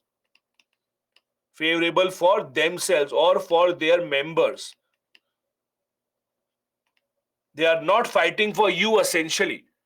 They are fighting for their members. They are fighting for what they think is beneficial for them. You might also like it, but they're not fighting essentially for you. They're fighting essentially for what is in their self-interest. At the same time, there are a lot of issues with pressure groups. First, they are mostly biased because they think about their members only. Let's take an example. Okay, let me just bring you back here. Look at this. So there's a pressure group, which is a business group called FICCI, F-I-C-C-I. Okay. What is F-I-C-C-I? It's a group of all the big industrialists in India. Now, there is a long demand in India and not in India, but okay, in many countries, there's a long demand that 5 days a week is too long. We should have 4 days a week working style. So there's a big demand in India or around the world. We should have 4 days a week working style. Now, do you think they will agree to it or they will not agree to it? What do you think? What will they like? Would they like a 4 days a week work or would they not like it? They will not like it, right? Because they would have to pay salary for the entire month and then their people are coming in and working only for 4 days a week. So they will influence the government not for the interest of the people. They will influence the government for their own interest. Their interest is that no, it should not happen. So the pressure groups are usually biased in favor of their members, not about the general public. If the general public likes it, doesn't like it, it's a consequence, fine. But they are biased in favor of their members. They work thinking what will their members like. That is how everyone works. Countries work in the interest of their own self, national interest. Similarly, pressure groups are also working in the interest of their members. Many of them spread the propaganda. I gave you an example of NRA, how National Rifle Association spreads this propaganda. If you don't own a gun, they will kill you. If you don't own a gun, you are not safe. You are living in such a time, etc. Similarly, you can say in India also, maybe some pressure groups do spread propaganda which may not be true. For example, many people who did not support the Lokpal bill, they said that the entire Lokpal agitation was a propaganda, spreading false lies amongst the people. For example, the Lokpal team said, we don't have any officer to fight against corruption, no authority to fight against corruption. They never said there is CVC also. They never said that you can file complaint. No. There was a propaganda being told to people, as per many people, that no, there is nothing to fight against corruption. Everyone is corrupt. We cannot do anything and we should have Lokpal. An example of how you spread propaganda, a false narrative, so that the people believe in what you want the people to believe. They can also distort public opinion, means they can bring a false public opinion. Why? How? By printing a lot of news, by advertising a lot of things which may not be true all of a sudden. You advertise a lot of things. For example, I'll give you one more very interesting example. Um, it's, I won't say a pressure group, but it's a very interesting example of how public influence can be changed. Have you noticed something? How in the past few years, all of a sudden, you see so many ads for mutual funds. There's a website called mutualfundsahihat.com. There's a website for that. It is called mutualfundsahihat.com. You have so many ads about mutual funds all of a sudden. It is not the government of India that has that website. All mutual fund companies came together. They started this campaign and they have a website that is called mutualfundsahihat.com. You may think, oh, this is looks like an RBI website. No, it is all they are doing. They are making an opinion of mutual fund in your mind that it is all right. You see all those ads. You see ads in between the IPL, Sachin coming and saying, Dhoni coming and saying on TV, Rohit Sharma coming and saying, oh, it is all good. Mutual fund is the perfect way for investing the money. What is this? I'm not saying that what they are saying is pressure group, etc. They are influencing you. So ads, media, it's a very powerful tool to influence people of how you think. That is again an example of kind of distorting public opinion. How? Hiding the risk that your money may be risky, your money, the investment may be risky, there is no assured return, but at the same time not doing something illegal, because in the ad you can make claims. Only thing that you have to do while making a claim is have someone read in 5x voice, mutual fund is subject to market full stop. That is the only thing that they have to do, right? That is the only law. Apart from that, they can do whatever, they can claim whatever they want in the ads. So it's an example of how public opinion is distorted in the country by all these companies who are working in their interest. They also use lobbying for promotion. What is lobbying? Again, lobbying is a word that you do not see very often in India, but there's a word which is used, it's very often used in USA, UK. Lobbying again means influencing decision makers. Influencing decision makers. Like trying to influence the minister time and time again. Maybe legal, maybe illegal. Illegal would be bribe, etc. You will not tell that. But legal also, trying to talk to minister time and time again, trying to have a meeting with the minister, trying to have a presentation to the minister. That is called lobbying. So they do a lot of lobbying for promotion. In fact, in India, it is not that famous, but in the US, there are people who are just lobbyists. You ask people, what is your profession? Their profession is, I am a lobbyist. So lobbyist is a proper profession in the US. Lobbyist. What do? I lobby for you. I just lobby for you. What do they do? Basically, they will take your voice. They have the number of the minister. They know the IAS officers who work with the minister. They will talk to them. They'll present your case. Obviously, they'll charge money in return. That is called lobbying. They are lobbyists. In India, it's a upcoming field. You might apply to that later on, but it's an upcoming field in India. In US, UK, it's a very common thing. A lobbyist. Lobbyist is the person who will lobby for you, who will take your voice to the minister or to this powerful people, because you don't know how to approach the minister, right? Right now, you don't know how to approach anyone. So they will approach on your behalf. They will come in touch. They will be the one who will be bringing and taking messages from one place to other. So the pressure grows to a lot of lobbying also, which might lead to corruption as well. Because see, you all know, when someone is a decision maker, what influences the people more? You explaining to them will influence them more, or you giving them something will influence them more? Obviously, when you give something, it will influence them more. A lot of pressure groups go to the extent of bribing, doing something illegal. That also becomes a big problem. All these are issues in the pressure groups that still exist. I've already given you the example of the National Rifle Association of how does it work. Perfect. Let's move on then. There's a question. Let me take a couple of questions very quick and then go ahead. Azhar is saying, if there's a question in interview or mains at how to deal with pressure groups during administrative purpose and jurisdiction, how to deal with such questions. The simple example, how to deal with pressure groups, make laws to regulate them. As simple as that. Shweta is saying, example of rifle association not understood.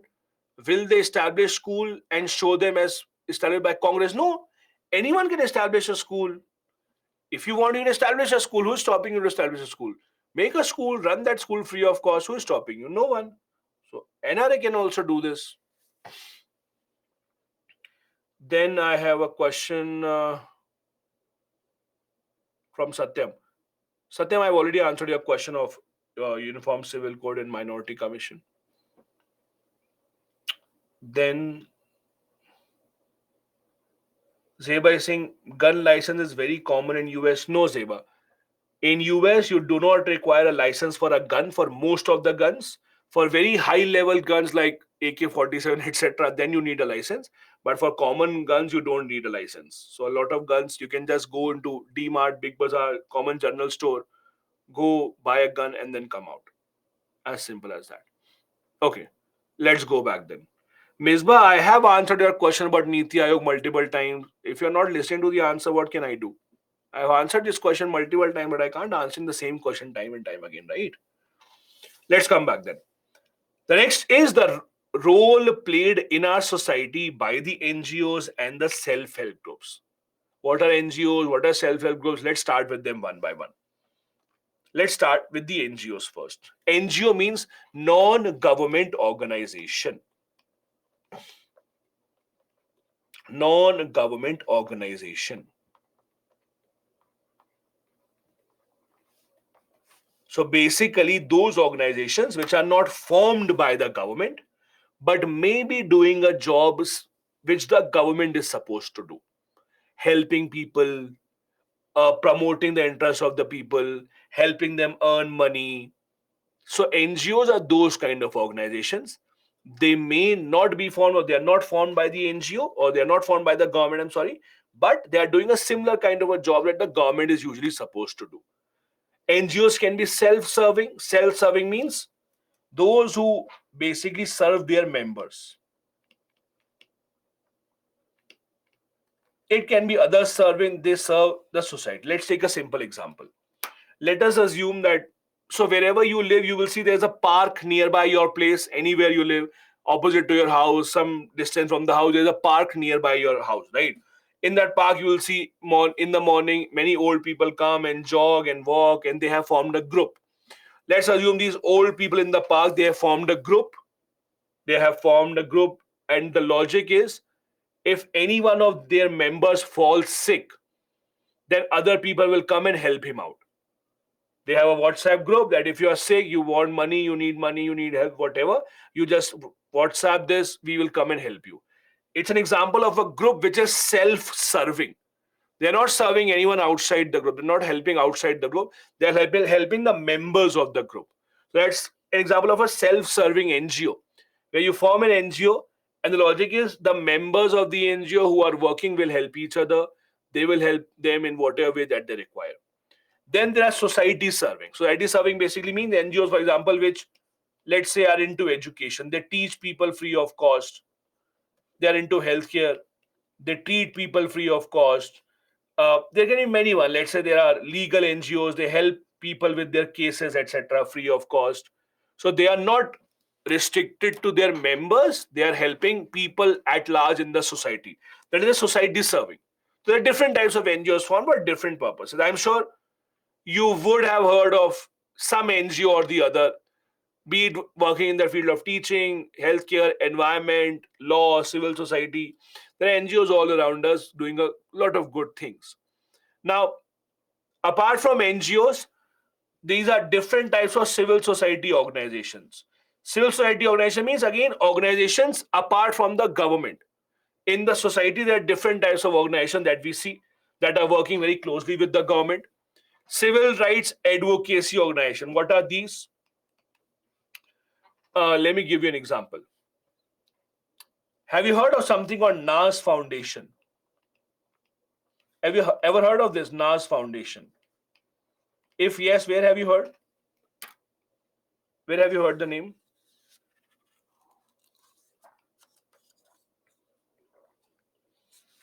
Where exactly? This is a foundation that is associated with the case of decriminalizing homosexuality in India.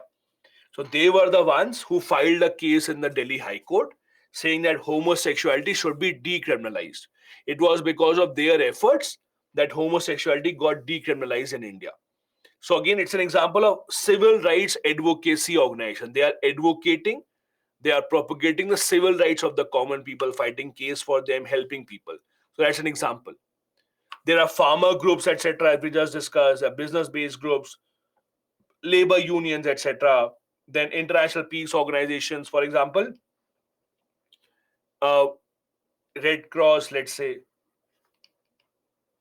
NGOs. There are media organizations. There are national resource conservation, for example, working in the field of environment, like Greenpeace, etc. All these things are examples of different civil societies. These are different organizations that work in India along with the government. Now, let's come back to NGOs for a bit. Now, what are the benefits that NGOs have? Why do we require an NGO for a country like India? Let's try and understand this problem. Why do we require, why do we need NGOs? See, the simple idea is India is a huge country. Usually, because we have or we read so much about India's population, we forget the fact that even in terms of area, we are a very huge country. Seventh largest country in the world, we are a huge population also. So basically, because of this, we have a situation where the government has a huge responsibility to reach a lot of people. There are crores of people living in the most far off areas. There may be areas where the government or government services are not able to reach, or government officers may not be able to reach. It is on those areas that you require someone beyond the government to come and help the government. That is called ensuring the last mile reach. So even in the most far off areas where the government services are not present, where the government machinery is not working, even in those areas you require some help, and the NGOs may come in and help them out. Many NGOs become the voice of the citizen also. Many citizens, especially in the rural areas, even if they have an issue, they don't know how to raise the issue. They don't know how to go to the court. They don't know if they can file the RTI also. They don't know if the government scheme benefit will be given to them or not.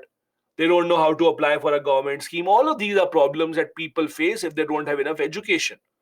This is where the NGOs can come in. This is on the side of the people. Then on the side of the government also, they can actually assist the government policies. We have already taken an example of Pratham earlier, how the Pratham NGO, their ASA report helps the government. All of these government policies, and not just in this field, government policies in other fields also. For example, let's say the government announces that we want everyone to open up your bank account, the Jan Dhan Yojana, right? So government announces we want everyone to open up a bank account. So what these NGOs will do, they will go from house to house, make sure that they are able to open bank account. Many of these NGOs help the government, for example, in let's say polio drop campaign, making sure that everyone takes polio drops. All these are examples of how government policies are held by the NGOs, how the NGOs help not just on the people side, but also on the government side as well. NGOs act as a bridge between government citizens, like this only, the example that we discussed. And in many cases, NGOs help in capacity building. Now, what is capacity building? How does it work? Basically, capacity building usually means, let's say, skill development.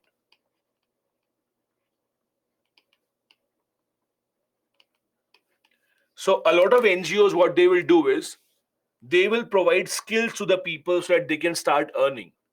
Let's say they will give you skills of tailoring, they might give you skills of making something in the kitchen, they might give you some other skill like how to repair a motor car, how to repair a bike, etc., so that you can then go ahead and earn on your own or start earning on your own. That's how capacity building works. So again, capacity building is done by the NGOs to make sure that the people can actually earn on their own rather than being dependent on someone else. There are so many NGOs that are doing this. A lot of NGOs have been able to do this, have been able to provide a lot of support to the people in the long run. At the same time, NGOs have their own challenges. There is a lot of challenges that we have in the NGOs. A lot of people, in fact, are misusing the NGOs for their own purpose. I'll give you some examples as well. Now, first, transparency and accountability remains a problem. How do NGOs work? How do they get the money? NGOs get money from different sources. Mainly, a lot of people donate money to NGOs. Companies may donate money to the NGOs. There is a rule that you know as the CSR rule. CSR is corporate social responsibility.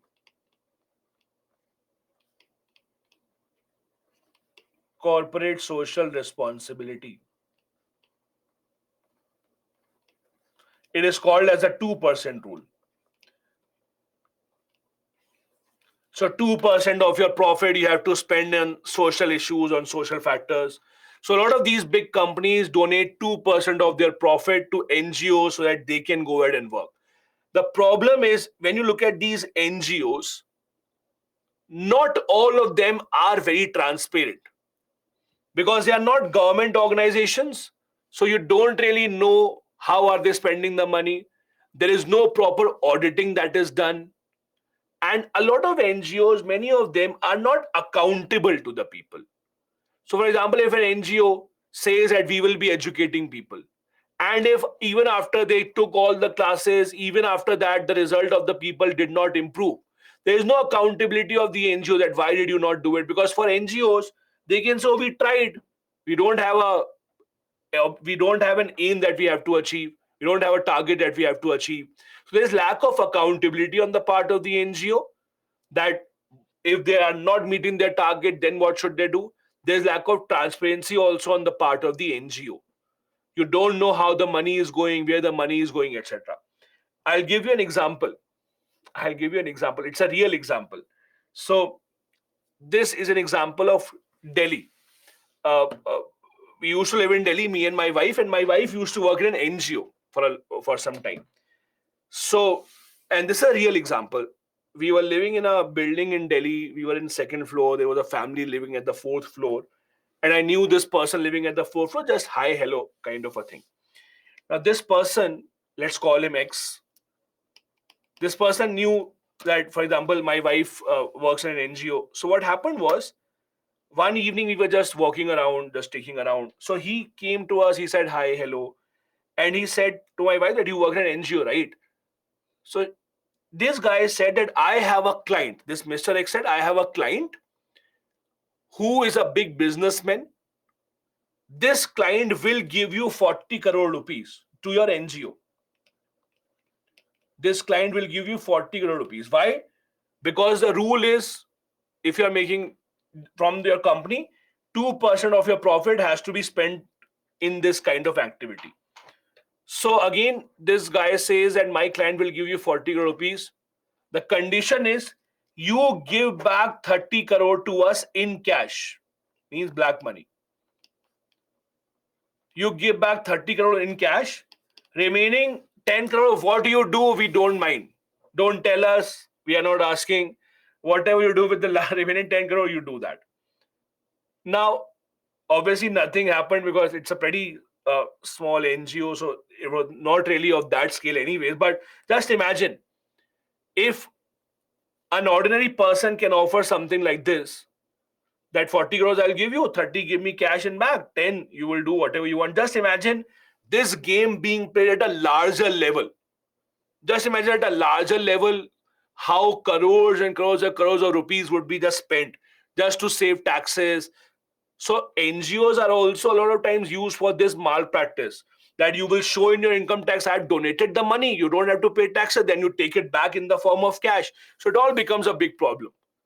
There are good NGOs working in the interest of the country, doing some amazing job. At the same time, there are many NGOs that are not really working in the interest of the government. Malpractice, money laundering, all of these are problems associated with the NGOs because they are not government organizations, so you can't audit them properly, where the money is going, where the money is not going, and that becomes a big problem. There is no external auditing as such, although the people, the big companies who donate money, they do ask for some auditing, some proof. But if the company itself is using it as a black money tool, then why would they audit? If the company really audits, then, for example, let's say ONGC gives some funding to an NGO. Now, ONGC will ask that NGO to audit, show us your audit papers where you spend the money, fine. But if a private organization is giving money to NGO for converting it into black money, then they would not really do any auditing as such. Other problem, unorganized in working. Let's take a very simple example. See, you have enrolled in a course here at Byju's. You are told at 6 a.m. is your class timing. I come here at 6 a.m., I teach you. Other teachers will come at 6 a.m., they will teach you. Now, just imagine tomorrow I don't come. Why? I don't feel like coming. I don't want to wake up in the morning. Again, day after tomorrow, someone comes. Then after 2 days, no one else comes. Why? Because I don't like it. Do you think a company can operate this way? No, because we have a responsibility towards you. Now think of an NGO. Let's say an NGO says that we will go and teach poor people in the slums. You say, very good. Teaching for free in the slums, very good. Now you go 2 days, you teach them. Third day, you do not go. Then fourth day, you go, come back after half an hour. Fifth day, then you again don't go. Can those people raise complaint against you? No, they will not. Because for them, anything for free is fine. Right? They will not complain. And you will also not be accountable to them. You will be happy. See, at least I taught them 2 days, right? 2 days is a lot. Because you will also not be answerable to them and they can also not complain you. So that is the problem in the working. Most of the NGOs are not very professional in their working, that no, they have promised something, they should achieve it. No. For them, it's like, oh, if we are getting the money, if we are able to do that, great. If we are not able to do that, not a problem. A lot of NGOs are used for diversion of funds, as I just explained to you with my own example. How the diversion of funds happens. How is it that the NGOs are being used to circulate that money, bring back the money in cash, and then misuse it? Other problem that we have is impediment in development. And I'll give you an example for this. The government does not like many NGOs. In fact, in the past few years, the government of India has banned many NGOs in India. Why? The government says they create a roadblock in development. I'll give you a real example. So there's an example of, yes, as many people are saying in the chat also, there's an example of an organization called Greenpeace. Greenpeace is a very famous NGO. Not India, it's a world-renowned NGO. So I'll just come here and I'll just go back. Sorry. Yeah. So let me take an example of Greenpeace NGO. So basically, what is Greenpeace NGO? What do they do? It's an international NGO. Their working style is, if they see any government around the world harming the environment, cutting down the trees, forcing people out, all of these, then they will start protesting against the government. They then come into play. They will stop the government work in any way possible. That is what they do. And Greenpeace does it in many countries. I'll give you a real example. So Russia, for a long time, has been able or has been trying to explore oil and gas from the Arctic Circle. So Russia sends its huge ships to the Arctic Circle to explore oil and gas, or that is detrimental to the environment. Greenpeace had protested against that multiple times. Many of the Greenpeace activists have even been arrested in Russia for doing that. Now, come back to an example of India. Let's take an example. Let's say the government of India decides that we will build a huge dam. Building of dam means you have to dislocate a lot of people, you have to ask a lot of people to relocate, go somewhere else. The government in these cases offers the people money, or they will say, we will give you a house somewhere else to live, etc. Now, this Greenpeace NGO will come into the picture. What they will do? They will ask these people that don't accept what the government is giving you. Say no. If the government is giving you, let's say 2 lakh rupees, don't go. Let us negotiate with the government. You will be given 5 lakh rupees. You just sit here and protest with us. So what happens is now these organizations might say in the public, we are working for the rights of the people. We are asking the government to give them more money. We are protecting the environment. We are helping them. But how does the government look at them? The government looks at them as an organization that is trying to stop India's development. Indian government looks at them as an organization that has come in from a foreign country and is trying to stop India's development because they think that India should not develop. That is how the government sees it. So government banned Greenpeace. Now, this is where governments have not really liked those NGOs that stop the government projects, like the Greenpeace example that I gave you. Especially those NGOs that are getting funds from outside India. We'll discuss about that law also. Especially those NGOs bringing funds or being donated money from outside India, that becomes a big problem, and the government has banned many of them. As you can see, government has banned funding of many NGOs that are working for climate change, child labor, etc. The government says when money is coming in from outside India, that means those NGOs are working against the Indian interest and they are trying to stop India's development at any cost. Recently, it was in the news that RBI has asked several foreign organizations to be put on priority reference category list. What does it mean? RBI recently, a couple of years back, said that some NGOs should be put on this list. What is this list? This is a list of those NGOs that require prior permission of the Home Ministry before they get any funding from outside. About 80 of these agencies are in the list. That you can get funding from outside still, but you have to ask for government's permission every single time, Home Ministry's permission every single time. Only when you can, only then you can go ahead and take funding from outside. Now, coming to the question of foreign funding. The problem of foreign funding has always remained in India. In India, we have a law called FCRA. FCRA stands for Foreign Contribution Regulation Act of 2010. This is a law that talks about which NGO can take funds from foreign countries, which NGOs cannot, and what do you have to do to take funds from foreign countries. For example, this law says if you are running an NGO in India, let's understand this. if you are running an NGO in India, you can take foreign funds up to 25,000 without any problem.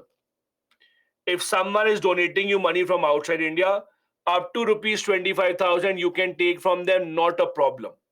If you go beyond that in a year, you require a license called the FCRA license. Only the NGOs having the FCRA license can get foreign funding from outside India beyond 25,000 rupees. Who gives this license? This license is given by the Ministry of Home Affairs under the FCRA Act. So they will regulate who is getting money and how much money. Also, this license is not just one time. Let's say you get a license, every 5 years you will have to then again re-register yourself, renew the license. So let's say you have an NGO, you take the license, 5 years you get contribution from foreign nations. Then after 5 years, Home Ministry will check what did you do, how did you operate in the last 5 years. Did you use the money rightly or did you use the money in an incorrect manner? If you use the money in the wrong manner, your license will not be renewed. Otherwise, your license will be renewed after 5 years and then you can again start to apply. Also, for what purpose can the NGO receive fund? That is also very clear. NGOs in India can register or can take funds for 5 purposes. Why? They can take for social issues, educational, religious, economic, and cultural. If you see something very interestingly, it does not have the word political. Do you see that? It does not have the word political. So any NGO working for political purposes cannot take money from outside. You cannot run an NGO for political purpose, forcing the government to make a law, not to make a law, and then you cannot take money from outside. You can take money from outside only for these 5 purposes, which does not include political purpose. Now, the most important part for you is FCRA law was amended in 2020. It is very important for you to remember. There were very important changes made by the government of India in the law in 2020. What are the changes? Let's see. First, the act says public servants cannot receive foreign contribution. So if you are an IAS officer, along with being an IAS officer, you may have an NGO also. There are many IAS officers that do have an NGO. They cannot receive funds from foreign countries. They can work with the NGO within the country, but they cannot receive funds from outside India. Second, let's say you have an NGO, you got 100 crore rupees from someone outside. Can you transfer it or not? You can transfer, but only to those NGOs that also have the FCRA license.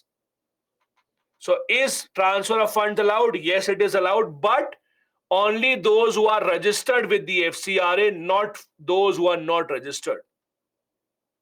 Third, Aadhaar card registration is mandatory for all those who are working in the NGO at the topmost positions. Head of the NGO, directors of the NGO, important people working in the NGO. For them, registering an Aadhaar card, giving their Aadhaar card as your identification document is absolutely mandatory. Then, for every single NGO that is taking money from outside, they need to have a specific bank account where the money will come. That bank account has to be in State Bank of India only and in their New Delhi branch only. Please remember this.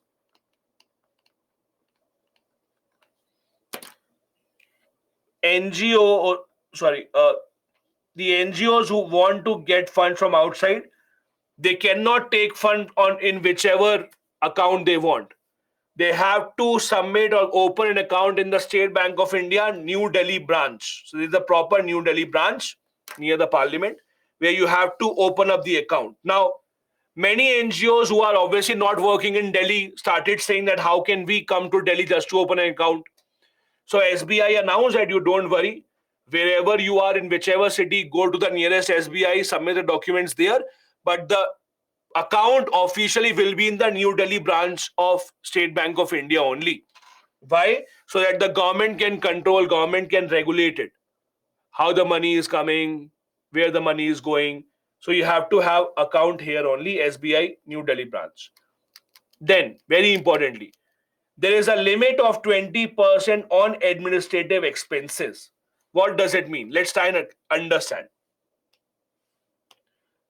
Let's assume there is an NGO that you run and you basically educate poor people, you educate slums, okay? That is your job, that you give education in the slums. So, someone, rich person who wanted to do something good from America, they gave you 100 crore rupees donation. Now, what do?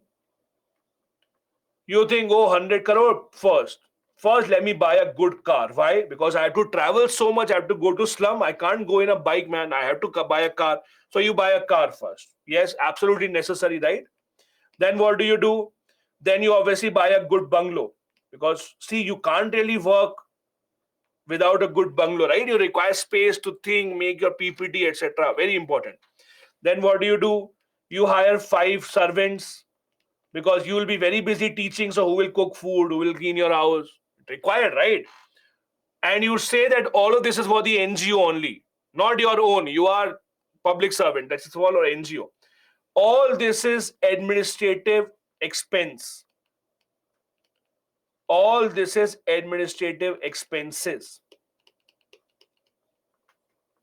Earlier, when the law was formed in 2010, earlier the original law said that if you get funding from outside, maximum administrative expenses can be 50% of the funding. That was a law earlier. That administrative expense, it also includes salary, by the way, that salary, etc. given. It will be 50% maximum. Apart from that, remaining 50 you have to spend on the real thing, on educating people in the slums. Now it has been reduced to 20% maximum. Now maximum amount of money that you can spend on administrative expense, not your own expense, on the administrative expense of the NGO, like having an office, supplies, food in the office, related to office basically. You can maximum spend 20% as the administrative expense. Remaining 80 has to go to your core area. This is the law. If I just take you back, this is what is written here. Now read this very carefully. This is the meaning. The act proposes not more than 20% of total foreign funds received could be defrayed for administrative expenses. So maximum that you can spend for administrative expenses, office expense, your rent, etc., 20%. Earlier it used to be 50%. Now it is 20% only. In the end, if you close down your NGO, you have to surrender the certificate. You can't give your FCRA certificate to someone else. It is not transferable. You can't transfer a certificate that now I'm giving this to my friend. No. If you shut down your NGO for some reason, you'll have to surrender your certificate back with the government of India, with the Home Ministry. You can't just give it to anyone else.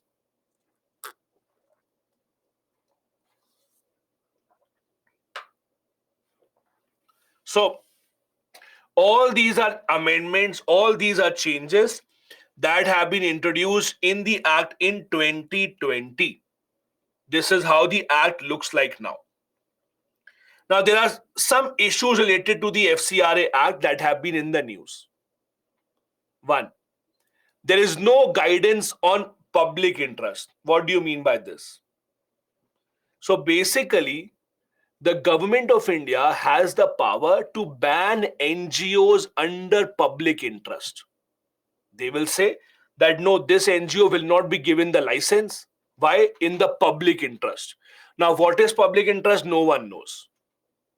It has been seen in the past, any NGO or a person working in an NGO who criticizes the government of India usually do not get the license. As simple as that. So you criticize the government, you will not get a license. You speak anything against the government, you will not get the license. And the government does not give you the license just by saying it is in the public interest. This goes against people's right to freedom of speech and right to form association as well. Freedom of speech, freedom of expression allows you to speak up your mind, but that allows the government the free hand to say that no, now we will not give you the license. The Supreme Court also, in the very famous Shreya Shinghal case, has said that anyone writing their opinion online should not invite any punishment. But then how the governments work is they can't, or in most cases, the governments don't want to handle any criticism of theirs. In 2016, there was a UN report that came out that specifically talked about India's FCRA. In 2016, the FCRA, the UN report said that in the name of public interest, FCRA has failed the test of legitimate restrictions. Meaning that misusing the name of public interest, the government is putting restrictions on the working of the NGOs. That should not happen. All these are issues related to the FCRA. Mainly the big issue overall is government control over NGOs. Government not allowing the NGOs the freedom to work, especially if those NGOs work against the government. If those NGOs work in the interest of the government, then they don't really have a problem. But if they think that they work against the government has a power to see which NGO will get the license, which NGO will not get the license of the FCRA. And again, the other part of the problem, as we discussed, is this FCRA license also is not a one-time thing. You have to keep renewing it after every 5 years, So you have to be a good boy or a good girl if you want to renew the license. If you're not a good boy or a good girl, the license obviously will not be renewed. And that becomes a big problem. This is why you have to ensure that this NGO or thing that you are running has to be in line with what the government is saying. What are the implications of these government restrictions on the NGOs? Curb on constitutional rights, as we discussed. You have the freedom of speech that is being curbed. You have the freedom to form associations that is also being curbed. So your rights are being curbed, number one. NGOs' humanitarian work is also being curbed. Anyone who is indulging in humanitarian work, that also becomes a big problem, that NGOs are not able to do their work properly because their funding is being stopped. And it also represses the freedom. Means it restricts the freedom of people to work, restricts the people of freedom of the NGOs to actually make a big impact. And a lot of NGOs do make a great impact on a larger population. So restricting their work, not allowing them to work, becomes a big problem here. The Greenpeace example, as I just gave you, how the Greenpeace basically has been banned in India because government of India said they are raising up issues, especially against the government, because they don't want the government to progress, they don't want the country to progress, etc. Now coming towards the last part of it. The last part of this module is self-help groups. You might have heard the name at least, self-help groups. What do they do? How do they work, etc. Basically, in simple words, self-help group is people coming together and sharing their work, let's say starting a new work or sharing their work and then sharing profit out of it. How many of you have heard of Lizzat Papad? You may have had it, you may know about it, Lizzat Papad. Now, Lizzat Papad is what? It's a story of women coming together and then deciding, okay, we'll work together, we'll make this, we'll then sell this, and then whatever profit we get, we will just try and divide it equally. That is called self-help group. So these are self-help groups working together mainly to improve their condition. It is mainly to start a business together, but it can be for some other purposes also. Mainly to start a business together. It may also be to help other, may also be to basically give each other, learn with new skills, etc. But it's mostly to give, to help each other with the ability to earn more money. Now, self-help groups have been extremely important, extremely beneficial, especially in the rural areas. How? Self-help groups have led to social integrity. How?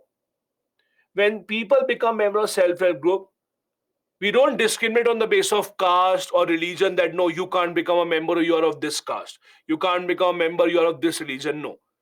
Caste issues are dissolved. It is a much more integral grouping when we see people coming together, helping everyone. So there's much more social integrity. And it is especially required in the rural areas. So social integrity would be dissolving the caste, dissolving religion, dissolving all those differences in the society and coming together. That is one of the biggest advantages of the self-help group. Gender equity. There is no law that says that self-help group will only be women, but it is mostly women only. Men have their own individual work. It is women that usually come together and then they start to work together. That is how the gender equity is ensured. So when women are more empowered, it brings a much bigger change in the household. It has been proven by multiple studies that if a woman in the family earns, it directly leads to increasing levels of nutrition, directly leads to increasing the standard of living in a family. A women earning has a much more positive impact as compared to a male earning, because for males it is assumed that their pocket will first satisfy their own needs and then the remaining will go to the family. For women, it is being seen that when a woman starts to earn, there's a direct impact in the quality of food that you have, the nutrition that you have in the kitchen. All that changes. Many self-help groups also can act as pressure group at a smaller scale. For example, uh, if you are from Bihar, you would have seen. So Nitish Kumar government, for example, banned alcohol in Bihar. One of the primary reasons was there was a lot of pressure from the women on the government to ban alcohol, because women thought that alcohol is leading to problems in their own personal lives, domestic violence, etc. So these self-help groups also can act as a pressure group, maybe not at the national level, but at least at the local level. Everyone listens to those who are earning, who are settled, who are much more secure. So when the women once start to earn, they act as much better pressure groups. They act as a voice of marginalized section, allowing people to earn money. Even those who are very poor, they can also start earning money. Financial inclusion. How? When they're part of the self-help group, they will open bank accounts, etc. So they'll be a part of the official system, official financial system. Change in consumption pattern. As I said, when women start to earn, especially, you will see there's a big change in how the kitchen works. There will be more milk, more vegetables, more fruits in the kitchen. You will see many more nutritious meals as compared to what you have earlier. You will see a big change in the consumption pattern. There are many studies that have proven this, that even a slight change or even a slight increment in the earning of a female member in the household has a direct impact on the nutritional level. A increment in the earning of a male member might not have that much of an impact in the kitchen and the nutritional needs, but it does happen, especially in case of women. There's also banking literacy that is introduced, because some self-help groups, for example, have to take a bank loan. They go to the bank and see if they can be getting a loan. So they understand more about how banking works. They understand more about this system. And that is how the self-help groups have their own benefits. Now, World Bank and many organizations have read and written about India's self-help groups, how they have been extremely successful. World Bank, for example, in its website talked about India's self-help groups, how they are important, how they have been able to combat against COVID-19. One of the most famous self-help groups in the entire country that you might have heard the name is Kudumshri from Kerala. I don't know how many of you have heard it or not. So Kudumshri is a very interesting group. It started as a government initiative.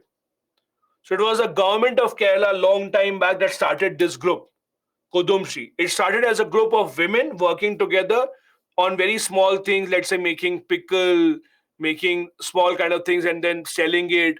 Then it grew bigger and bigger and bigger with women coming into this group, becoming members, getting training on a lot of things. Now, Kudumb Shree's 43 lakh members, 4343, one of the largest self-help groups in the entire country. It runs a lot of programs now, giving skills to women members, allowing them to learn more things, giving them jobs, etc. So Kudumshi is a prime example of how self-help groups have been able to make a big impact in the lives of the people. Government also runs a lot of schemes under which you will see that the government of India, for example, makes a law that self-help groups will get a loan at a lower rate of interest, or self-help groups get, basically, government of India pays some part of interest on their loans. So government also tries to go ahead and help them out because they create employment, they create more value, they create better society overall. However, at the same time, self-help groups have their own weaknesses. First, by definition, it's not that self-help group will only be women or will only be of the poorest people in the society. Usually, you will see what happens in a village. Some people, some women will form a self-help group. When it starts becoming successful, even slightly, other people will come and join. Now we will come, we will take over. So those influential, powerful people, they come and take over a group whenever they see any success in the self-help group. So it's not necessarily that only the poorest people will be here. Many self-help groups have not seen satisfactory results.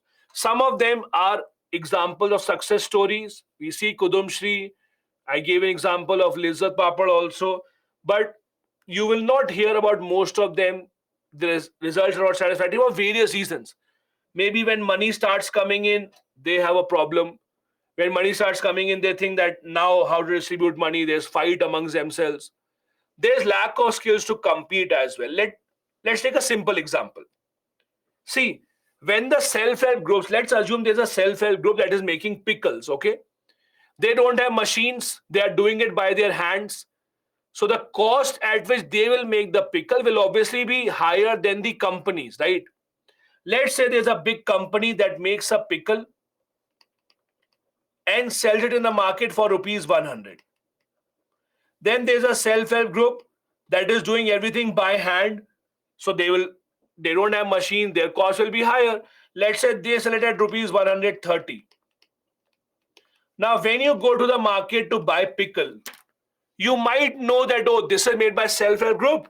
I am a good citizen. I want to help them. So I will buy for 130, no problem. You buy it once because you're a good citizen. Next time you may again buy it. But then how long will you continue that? Ultimately, you will think about saving your money, right? Ultimately, it will come down to the cost thing. So if you have to survive in the long run, either your quality has to be so superior that people are ready to pay money, no problem. But if your quality is not that superior, then you have to, at the end of the day, compete at the price level. This is where many self-help groups actually take a fall. They don't have enough skills to compete. How to compete with the skills of big companies? Also because they don't have qualified personnel. They don't have a lot of people who know marketing, who know how everything works. That becomes a problem. Accounting practices also may not be that great. Accounting practices basically means if they take if they take some loan from the bank, even small loan, 25,000, 50,000, they have to maintain a proper record of that. How much are they spending? How much are they earning? What is the profit? So that they can at least distribute it. Accounting practices are not up to the mark in many cases. Many of these don't have initial resources to start. Many of them are dependent on the NGOs also. So a lot of times how these self-help groups are formed is there are some NGOs that will come in, train 10 or 12 women on how to do some stuff, start their self-help group, and then the NGO will go to some other village. When the NGOs go, the self-help groups are not able to continue because they are so dependent on the NGOs only that they will come for our help, they will tell us. That becomes a problem. So self-help groups, many of them are not sustainable in the long run. They are still dependent on the NGOs helping them with skills, with marketing, with how to sell. In the end, the patriarchal mindset. The moment a self-help group starts earning any money, the males in the village come in. Oh, now you go, now I will run the show. I will tell you how to really make a good business out of it. So you will see males coming in, dominating self-help groups as soon as they become slightly profitable. Women not being allowed to be independent and take decisions. I'm not saying all the self-help groups have this, but many self-help groups suffer from this problem of patriarchal mindset, that they have patriarchy. They still suffer from this issue of men thinking that they know the best and women do not know what to do. Now, before coming, we have, by the way, we have ended this module here. I have a few questions for you, and then you can ask your questions. I have a few mains question, but before going on to the mains question and discussing this, let's first talk about some prelims questions. Let's have a quiz. If we have time remaining, then we'll discuss the mains questions today. If we don't have time remaining after the quiz, then we'll discuss the mains questions tomorrow. Okay? Fine? Perfect. Let's start with the quiz first. Mains question can be today or tomorrow. We'll see.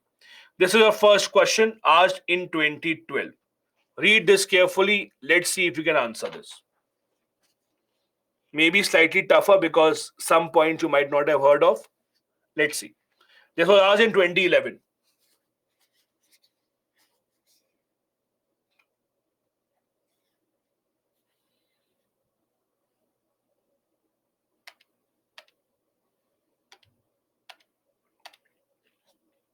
Should we start the time?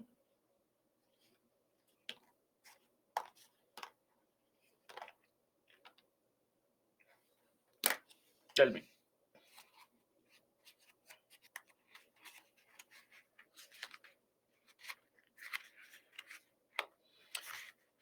Bharadwaj, no. CSR is not mandatory for all the companies. There are some criterias. Only on the basis of that, CSR is compulsory. There's a criteria on how much profit, at least this much you should make, this much turnover, etc.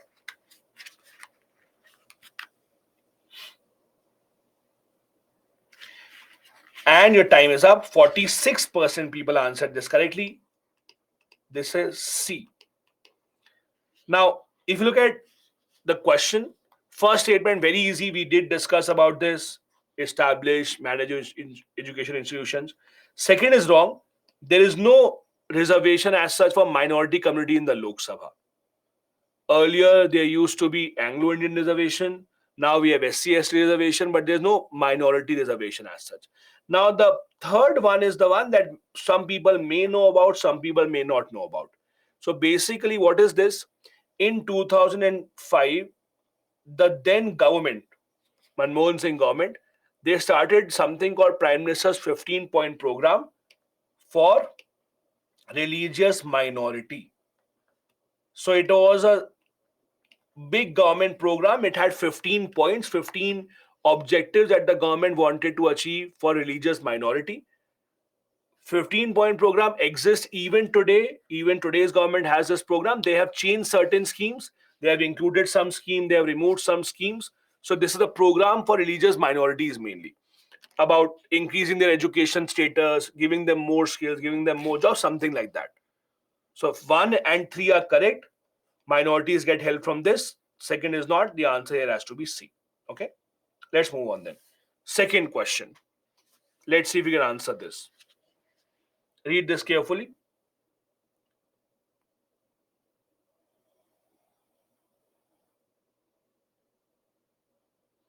Let me know once you have read this. I'll start your timer.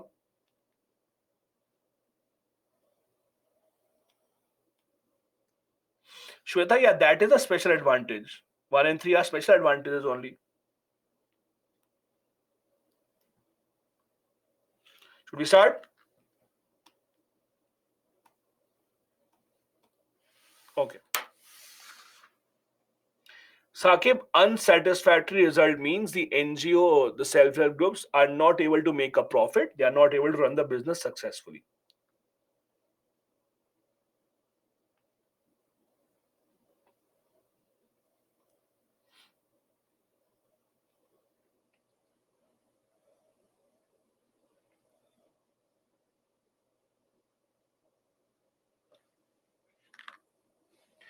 55% people are correct. Good job. This is B.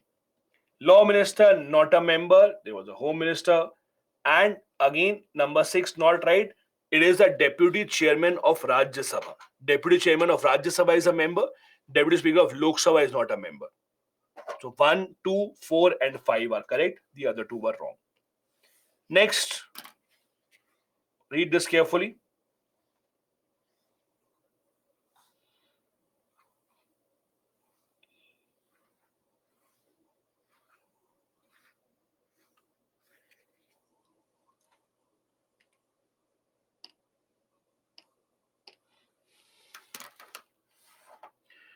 Should we start the time? Let me know.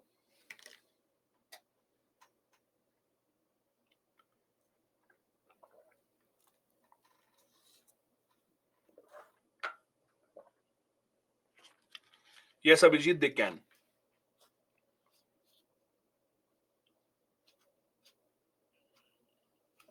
Your time starts now.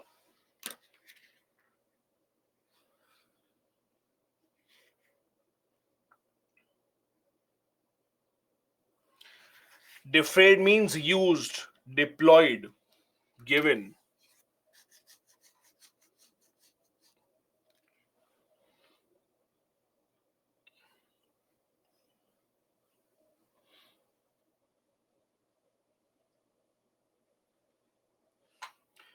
And your time is up. 68% people got this right. Good job, guys.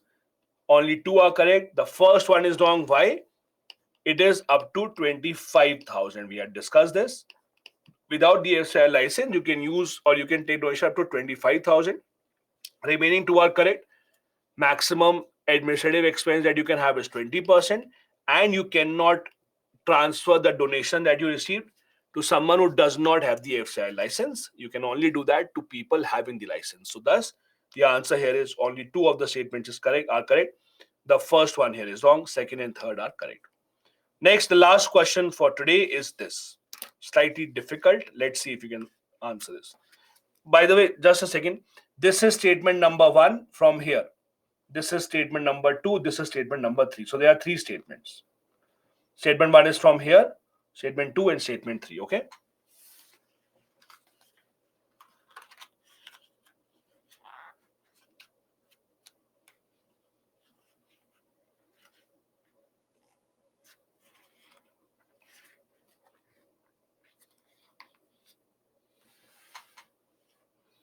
Let me know once you've read this.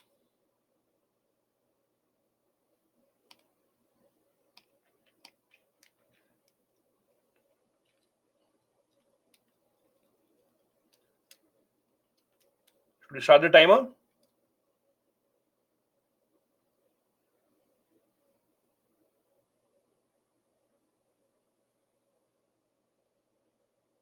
Okay.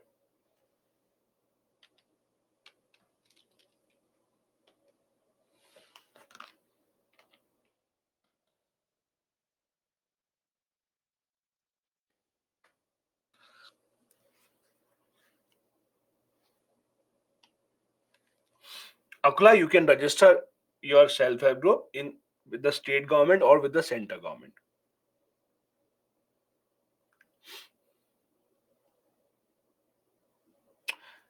Time is up. 51% people got this right. This is B. Which one is wrong? The first one is wrong. Why is the first one wrong? What is the correct version of this? If not initiated by State Bank of India, then yes, NABARD. It was initiated by NABARD. NABARD. You will read about NABARD in economics. It was started by NABARD and not by SBI. Second and third are correct. As I said, self-help groups take loan from the bank. When they take loan from the bank, all of them will take the responsibility, and they are supported by regional rural banks and commercial banks as well. As many people are saying, this question was asked in this year's prelims as well. Thus, the answer here is B. So we have a couple of mains practice questions. We'll discuss those tomorrow. You can also read about those mains practice questions, think of what the answer will be. Those mains practice questions we'll discuss tomorrow in tomorrow's module. Till then, I have 5 minutes to go. I'll take some of your questions and then we can end this.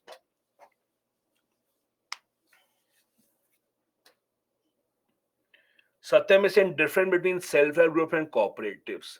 So Satyam, cooperatives are more related to how a proper company works. They have a proper management, etc. Like Amul is a cooperative.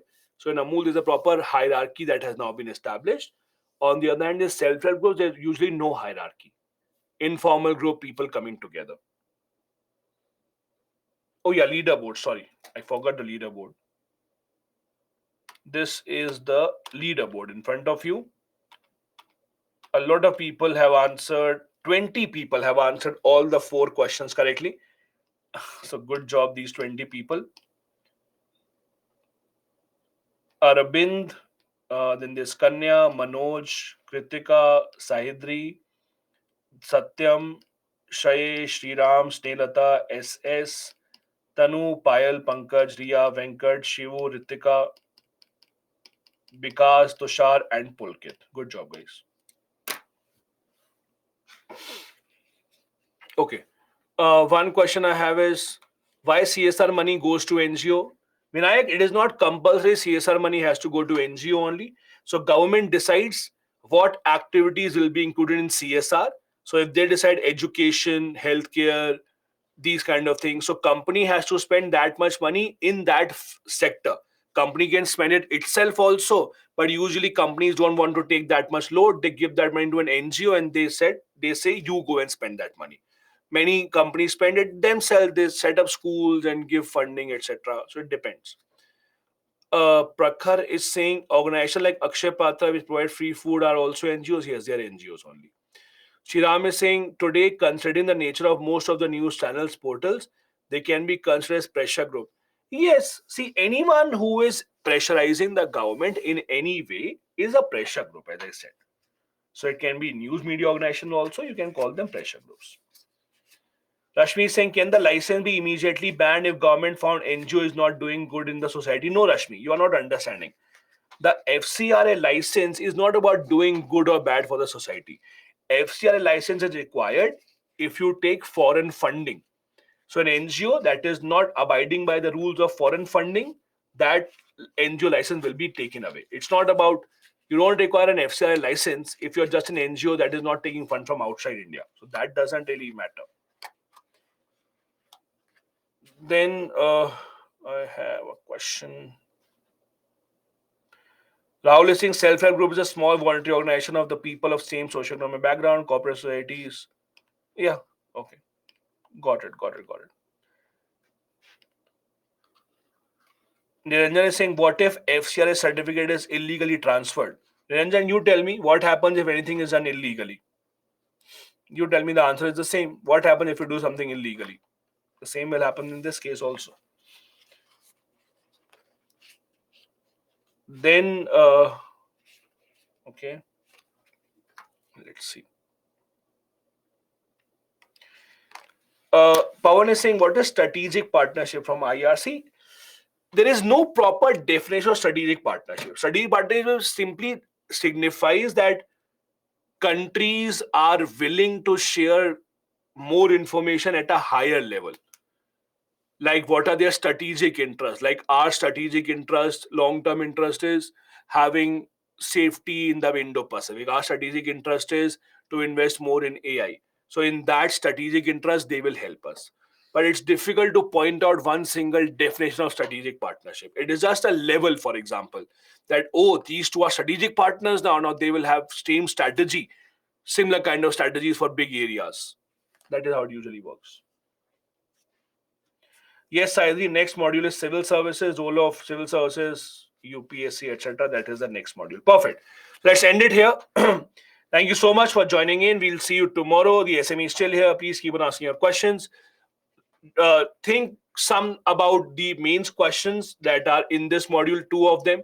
We'll discuss these tomorrow of what to write, what not to write. Thank you so much. I'll see you tomorrow at 6 a.m. Bye bye. Jai Hind.